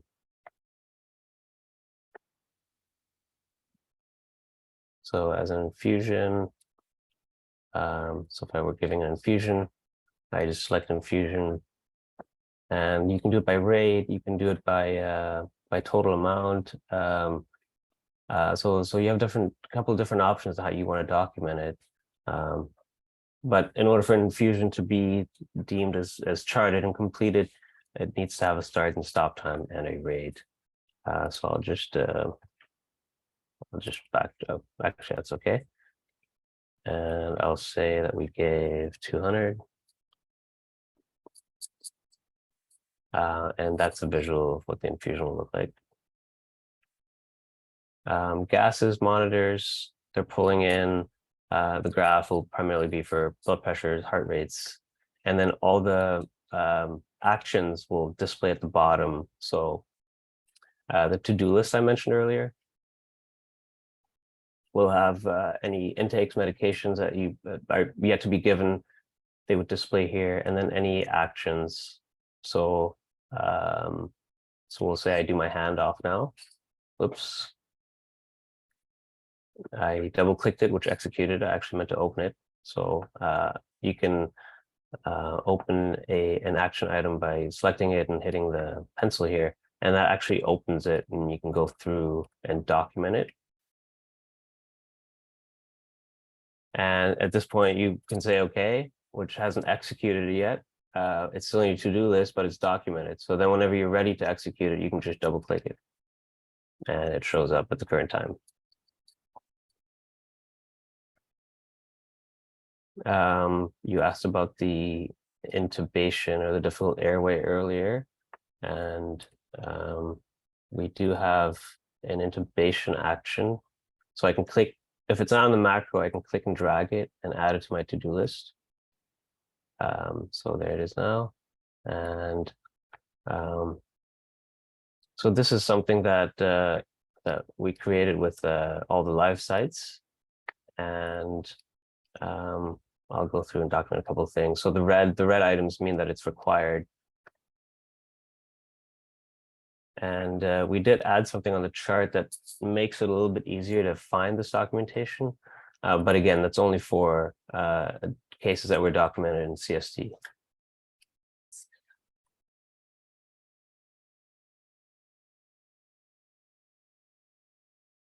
And at this point, I can finalize. I know I kind of breezed through this, but are there any questions?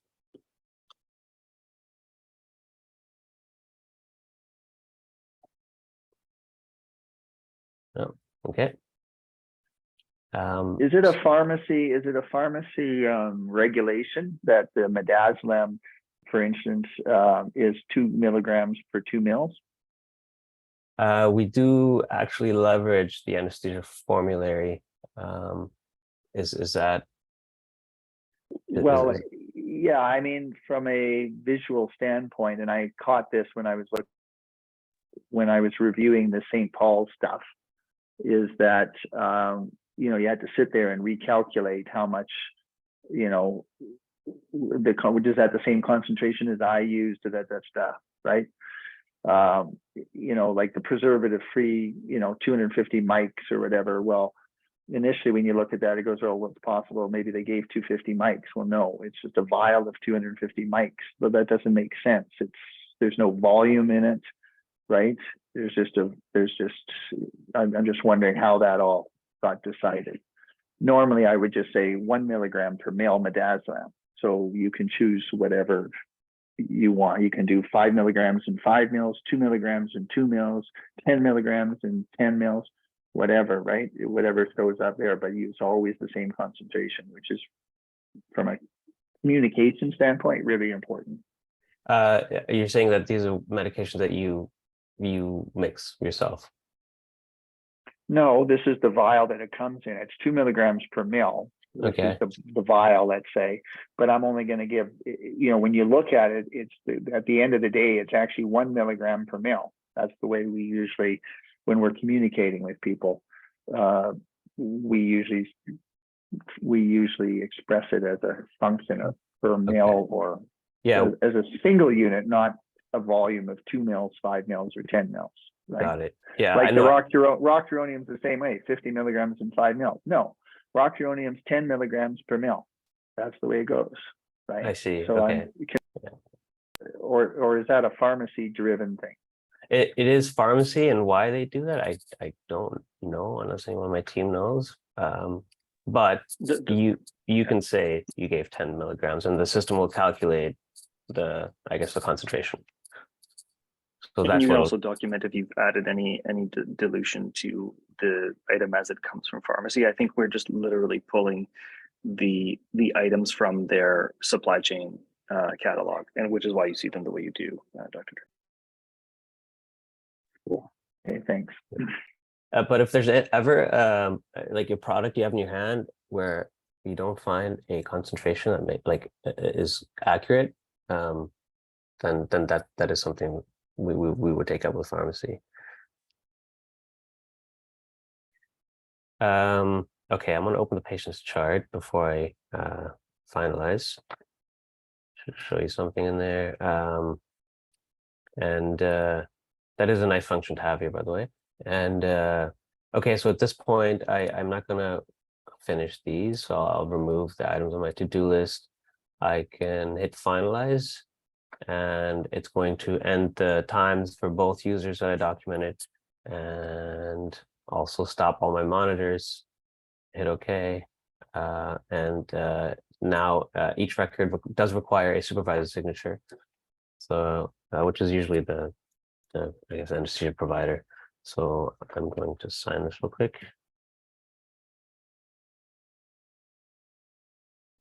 And hit finalize. And once you finalize, and at certain times throughout the record being documented, data does flow to the chart. So the medications, for example, that you document here do end up on the electronic MAR. and I'm going to refresh. There's a couple of different places where the anesthesia record can be seen once it's finalized. So the document section is one of them. So that's the one I just finalized. And I just want to scroll down and show you. Yes, so the post-intubation airway registry is what we called it, but the documentation that was done for the intubation does show up here. So you don't have to dig through it within the record, at least for the intubations. So hypothetically, if this patient had a procedure at St. Paul's a year or two ago, and they documented an intubation, then you would see it here.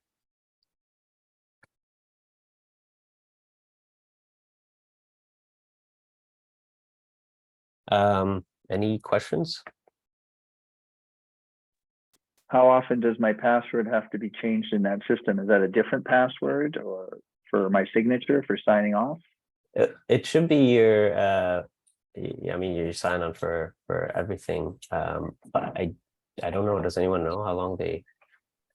I think it's a 3-month. It's the 3 same months. as whatever IMITS sets. Dr. Draper, the only upside to one of the major upsides to having Cerner go live is that when you log into the system for the first time in the morning, you tap your card, you enter your password once, and you don't need to enter your password again at any point in time unless you're signing or finalizing an anesthetic record. Yeah, I know it was just with the finalizing of the record. I noticed that you had to put a password in. So I was just wondering how often that has to be changed. It sounds like it's every 90 days. Is that what they're going to do?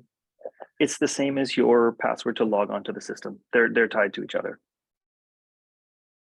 Okay. So, yeah, okay. I think they moved it to a year then. Okay, yeah, it should be whatever the standards are for the health organization where you're working. I think it might be less time here at VGH.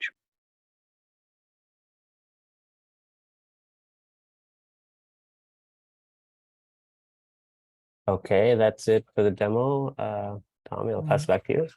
Thank you, Wazi. Just really conscious of time. Dr. Draper, do you have a few more minutes? We don't have that many slides to go through. Yeah, I can hang on a little longer. Okay. Sorry, we took up so much time with questions. No worries, no worries. Good questions. Yeah. So we just want to go over and validate some of the out of OR questions.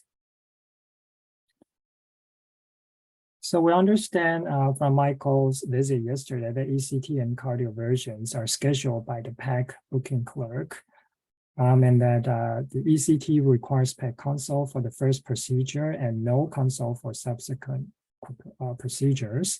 But in terms of the booking package, do you receive booking package for all the procedures or just the first one for ECT? We just received one for the first one. Okay, all right. And in terms of documentation for ECT, it's slightly different. There's a specific ECT anesthesia medication power form, which looks like this, that you have to document. So you will go to the ECT workflow tab. And on the right side, under the drop-down, there's this ECT anesthesia medication where you can document your medication here. And when you're done, you can just sign that and it will appear in your documentation after you refresh right there. Okay. And we have a few more questions here for you. There's a note. Sorry, I missed on that. Can you go back to that Yes. note for ECT? I just want to see where you wrote down medications and stuff. I assume we can pre-populate a macro for that, right? Where we can just make it a bit the easier ECT for procedure, itself. no, yeah, for sure. Yeah. But then the ECT anesthesia medication, this one is a specific form. Yeah. Can you go back to that form?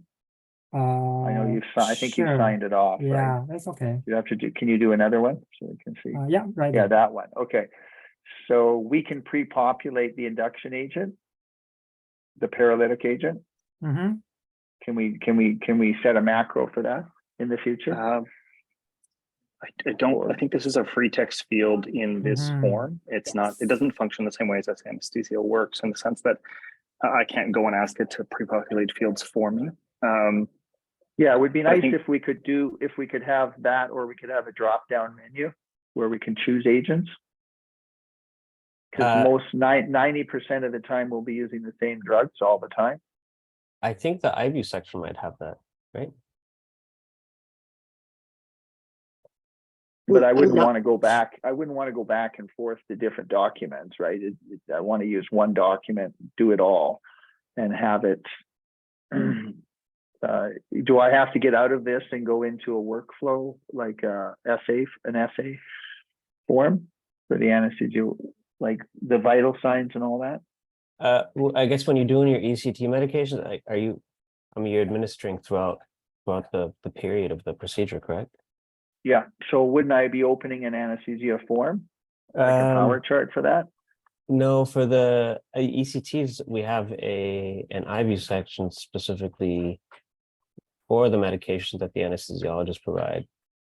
That the anesthesiologist providers document. Tommy, are you driving? Could you? So why wouldn't I just open up an anesthetic like I was giving any other kind of anesthetic? It should be the same. Why do I have to have a separate document for ECT anesthesia medications? Because I would be monitoring vital signs and all that, so I would want all those things uploaded to the form, to the system, I should say.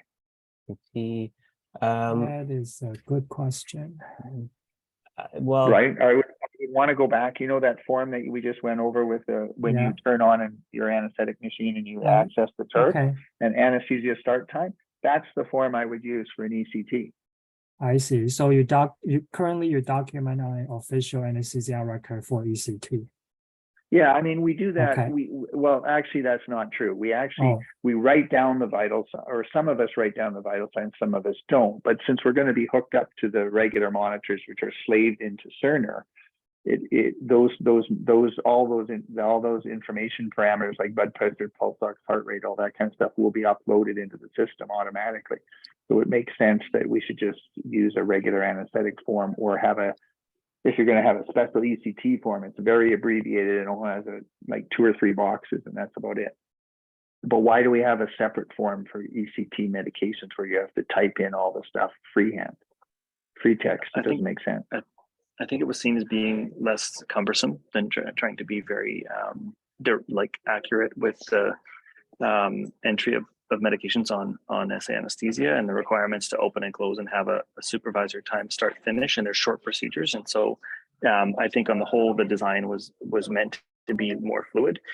Technically, vital signs can be linked to iView and pull into the iView vital signs section that's equivalent to what you would document in SA anesthesia. So the nursing can be doing that in the background on your behalf.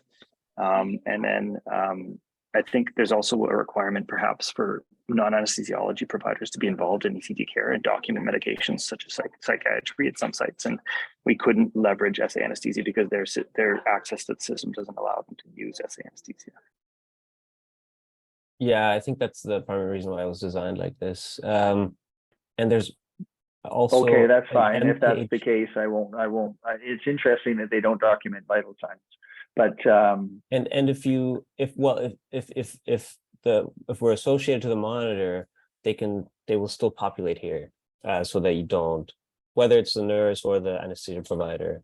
But it's not something that you would have to manually document. Probably what happens at the other institutions is that the nurse opens up the document, right?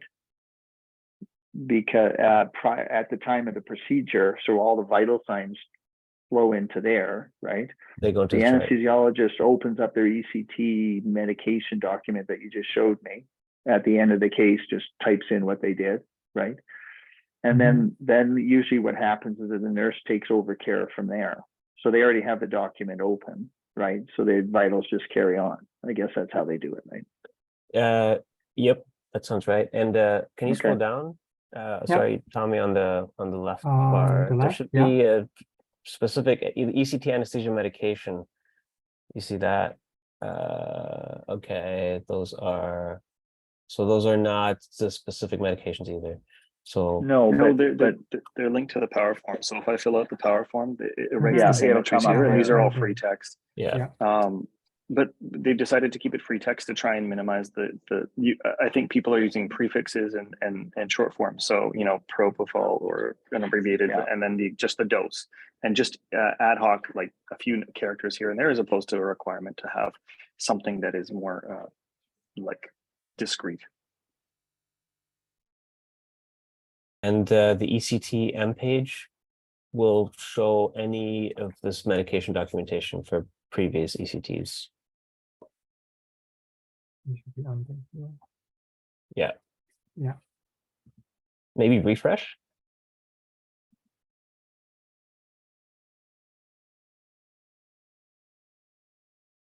Yeah, so we Yeah. added the test. Yeah, exactly.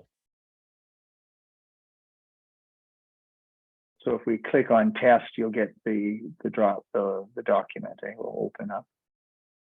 And The result. So if we had documented the induction or paralytic agent, they would all show up here, and all visits. So where does the information for the type of current bifrontal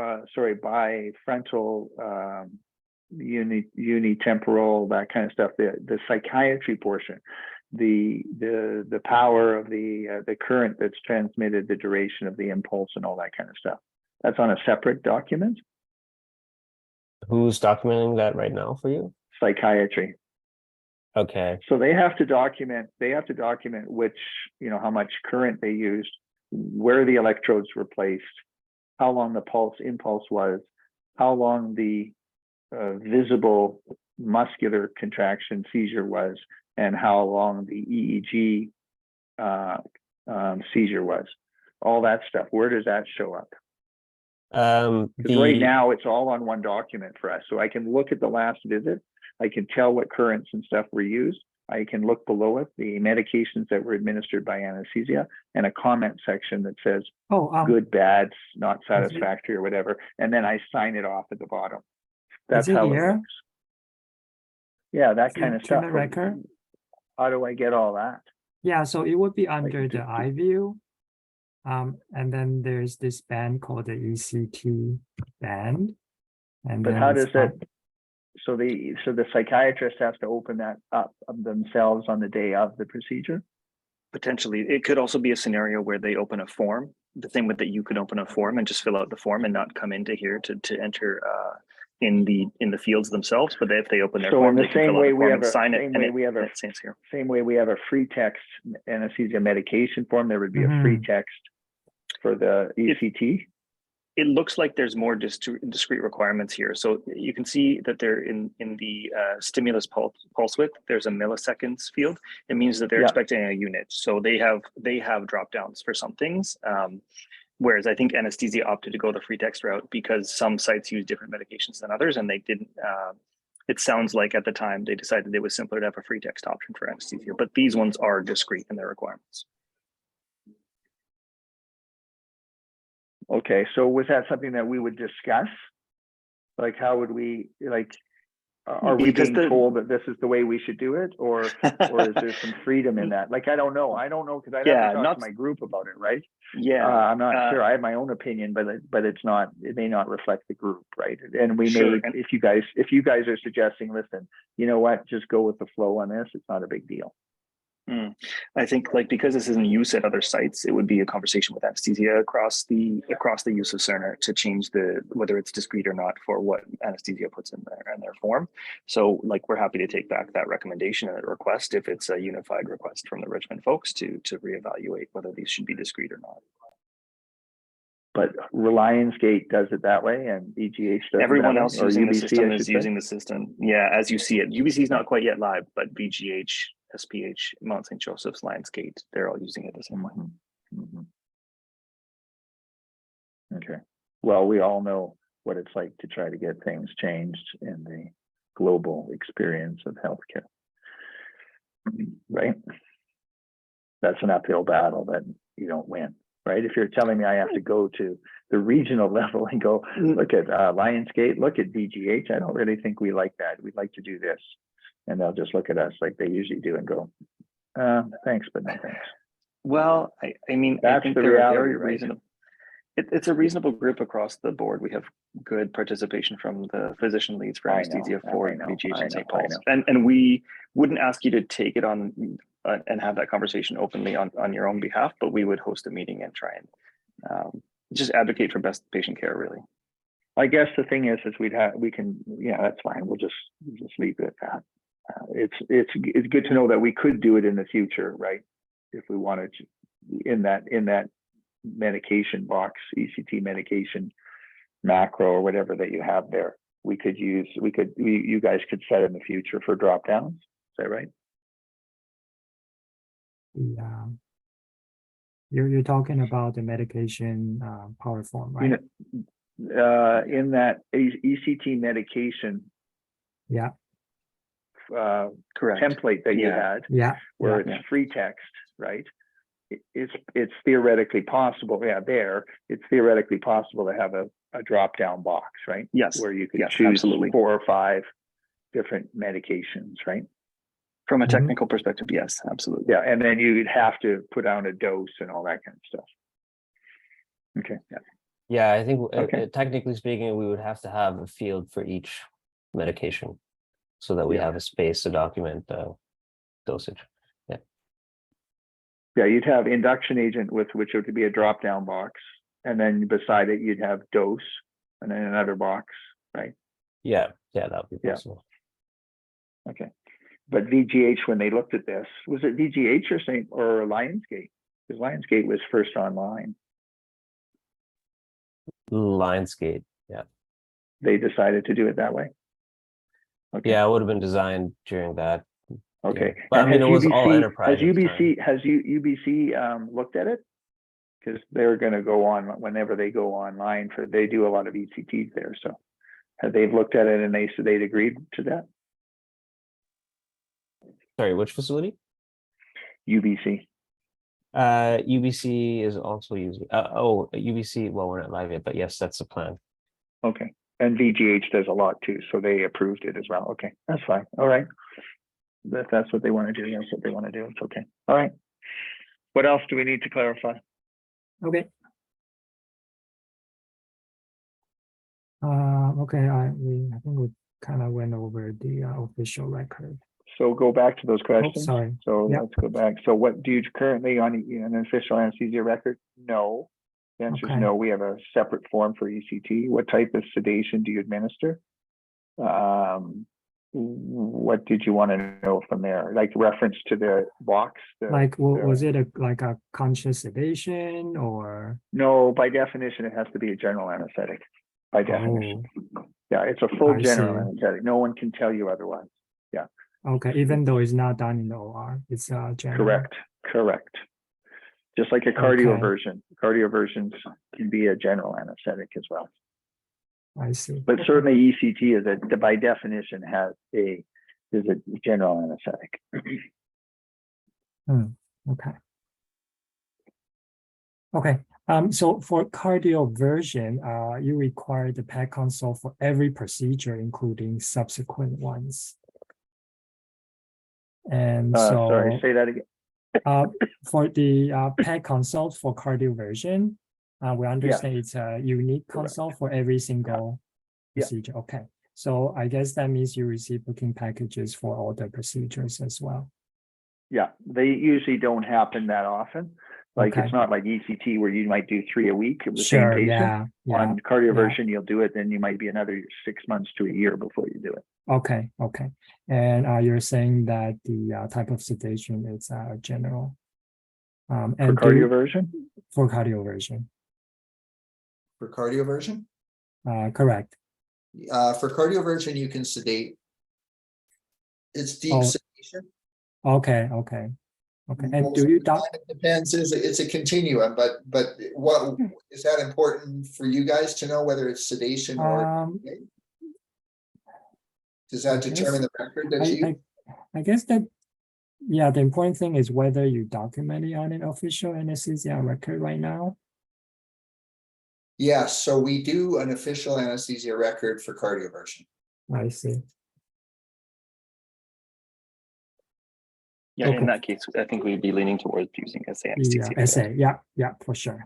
Sure. And Michael, for And we do that in the ECT, we do that in the recovery room, so that works quite well in terms of Okay. transitioning the patient from the anesthesia care to the post-op nursing care, because it's the same Okay. monitors, Yes. all the information will be uploaded. Sure.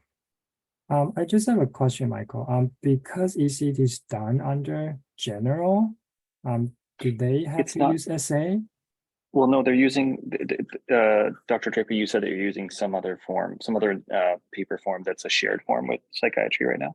Correct. Yeah, no, then in Okay. that case, I don't think we would It's push fine. for Okay. the Okay. requirement. I think that the opportunity might be available, but the standard workflow at all other sites is not to use it because it's too Okay. cumbersome for the length I of the see. procedure. Sure. But Sure. but Okay. I understand where you're coming from, and that's the approach that I would have taken, because it's kind of like, well, why is it that you're giving it, you're using a different form for a different type, like it's still a general anesthetic, so why are you using a different form? Right? Mhm, Like mhm, why Yeah. all of a sudden is this unique? Well, mhm.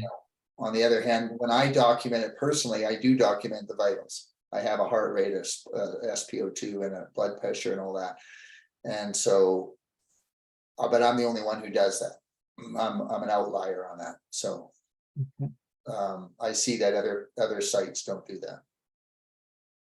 So I'll just go with the flow on that. Medical legally, I don't think you have a leg to stand on when you do that.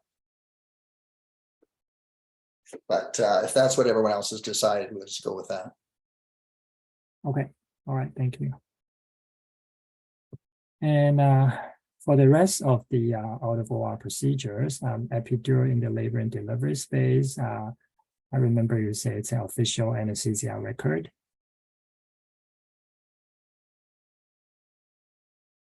And what about for blood patches and Sorry. other? So for epidurals, yes. Yeah. Yeah, okay. And the blood patches, nerve block, and any other out of OR procedures? So for blood patches, usually they end up getting a consultation, so that ends up being on the anesthetic record, but my colleagues do it a little bit differently. Sometimes we would just write a procedure note in the progress notes. Okay. I typically write a progress note. I typically write in the progress note, not on an anesthetic record, but I do if I do a consult, it's on the anesthetic record, if that makes sense. Yeah. Okay, I we see. have an Yeah, anesthetic for sure. consult note as well as a procedure note. Both are Yeah. available to be used. Correct. Yeah, yeah. Yeah, so basically we're just trying to say that if you're currently documenting on an official anesthesia record, then you should use SA. But if you're just using a procedure note, then you can just document on a procedure note in Cerner as well. Yeah, you don't have to change your workflow. We're not trying to get you to change your workflow. Yeah, so I'll just pass that on to the group that will do a Yeah. procedure note for blood patch. Okay. Okay, moving on here. Pain workflow, we Need to understand. go you don't- back to those Yeah, other sorry. two. Do you want to go back to the nerve block? Oh, sure. So the nerve block thing, it is right now, we currently document it on an anesthetic record, but only because it's out of convenience. It could go on a procedure note. I think that Oh, okay. would work. And but if I do a nerve block in the recovery room, so a post-op nerve block, they're already continuously monitored in the recovery room. So those ones we just document on the anesthetic record, but we don't actually document the vital signs. The nurses are already doing that. Sure. So we don't do that. We just write a procedure note. So we'll use a procedure note for nerve blocks. We'll Okay. use a procedure note for blood patch. And then Yeah. I'm not sure, I don't think there's that much else that we, if Okay. I do a nerve block pre-operatively though, so the one I referred to on for nerve block originally was a post-op nerve block. I'll do that on a progress note or procedure note. Mhm. But a pre-op one, for me, I do it in the recovery room. So I would fill out an anesthetic record because I actually keep track of the vital signs and I print them out and I bring them to the operating room with the chart and then I tape them on the back or I transcribe them onto the anesthetic record. Yeah, preoperative nerve blocks, many sites are opting to open the SA record early and suspend it and then reopen it in the Yes. OR. So, Yeah. so we would recommend that as a continued workflow. Yeah, that makes sense. But my colleagues, they do most often their nerve blocks in the operating room at the time. So that shouldn't be a problem from their standpoint. Okay. Can you give me an example of others at other sites, Um, other documents or anesthetic record things that they do that just to tweak my memory? I mean, this was our list that we brought to you as the sort of the standard Yeah. ones that to assess.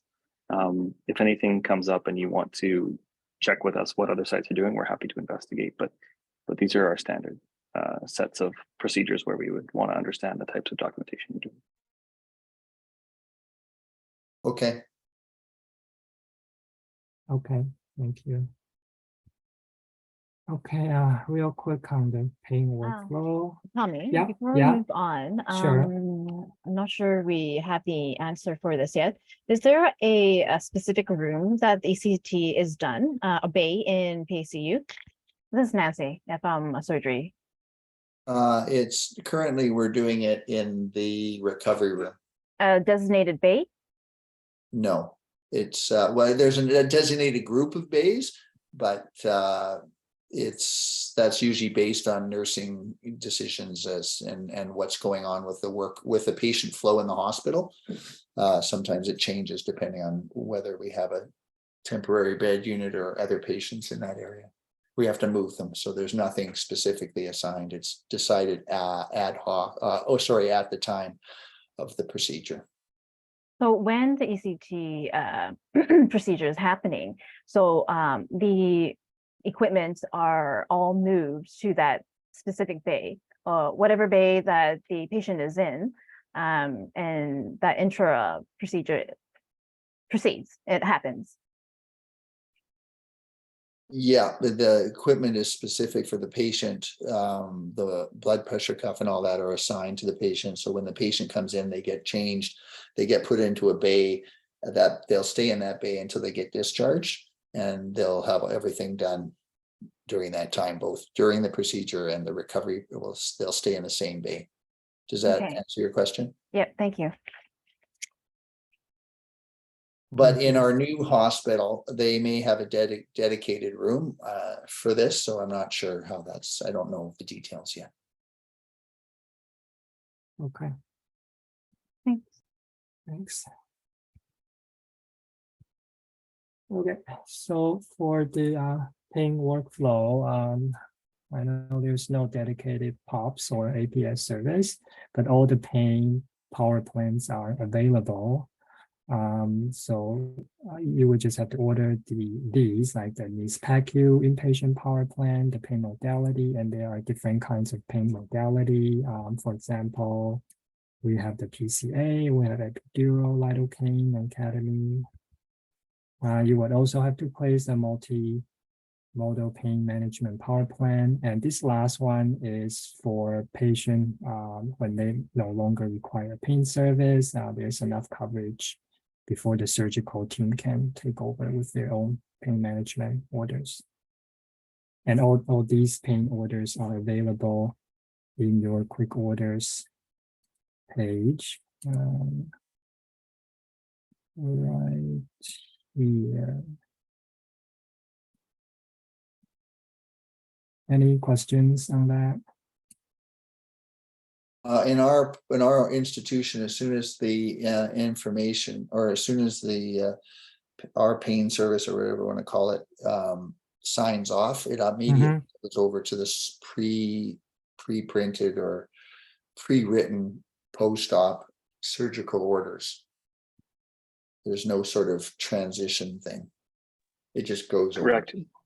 Do you ever write orders that stay valid on the ward for a duration of time and then switch over, or is that entirely under the purview of the surgeon? By policy, like officially, if you talk to pharmacy, it's as soon as we sign off, it immediately goes to the surgeon. However, there are certain circumstances where I've had to write stuff that I want carried on beyond the time we're actually following the patient. Okay. So I usually get into trouble from pharmacy about that, but at the same time, they honor it because they know that I have you know, that it makes sense or it's in the best interest of the patient. So I'm not sure how you guys are going to deal with that. Yeah, I mean, we use the power plan listed at the bottom. The Anes surge transfer is the one that is typically used by anesthesiology on the ward when they're ready to hand over care of the patient. And it essentially says there's an order in there that says, you know, anesthesiology is signing off from the care of this patient. These are the live orders that we're leaving with surgery to manage. And I think that kind of, to us, answers the question you posed there. But that's how we understand. Okay. And that's it from us. Is there anything else from you, Dr. Draper? No, I don't think so. I think most of it is just going to be, you know, figuring out some specifics once we get there. So yeah, and and there's going to be a provider team helping you as well with all the Cerner stuff. perfect. Okay, thank you everybody, and sorry again for going over time. That was my And, fault. thank you, and I'll follow up with email and our minutes in a few days. Thank you. Thanks, you. Thank you, everybody. Thanks, Tommy. Thank Thanks, you. Dr. Draper. Bye-bye. Bye.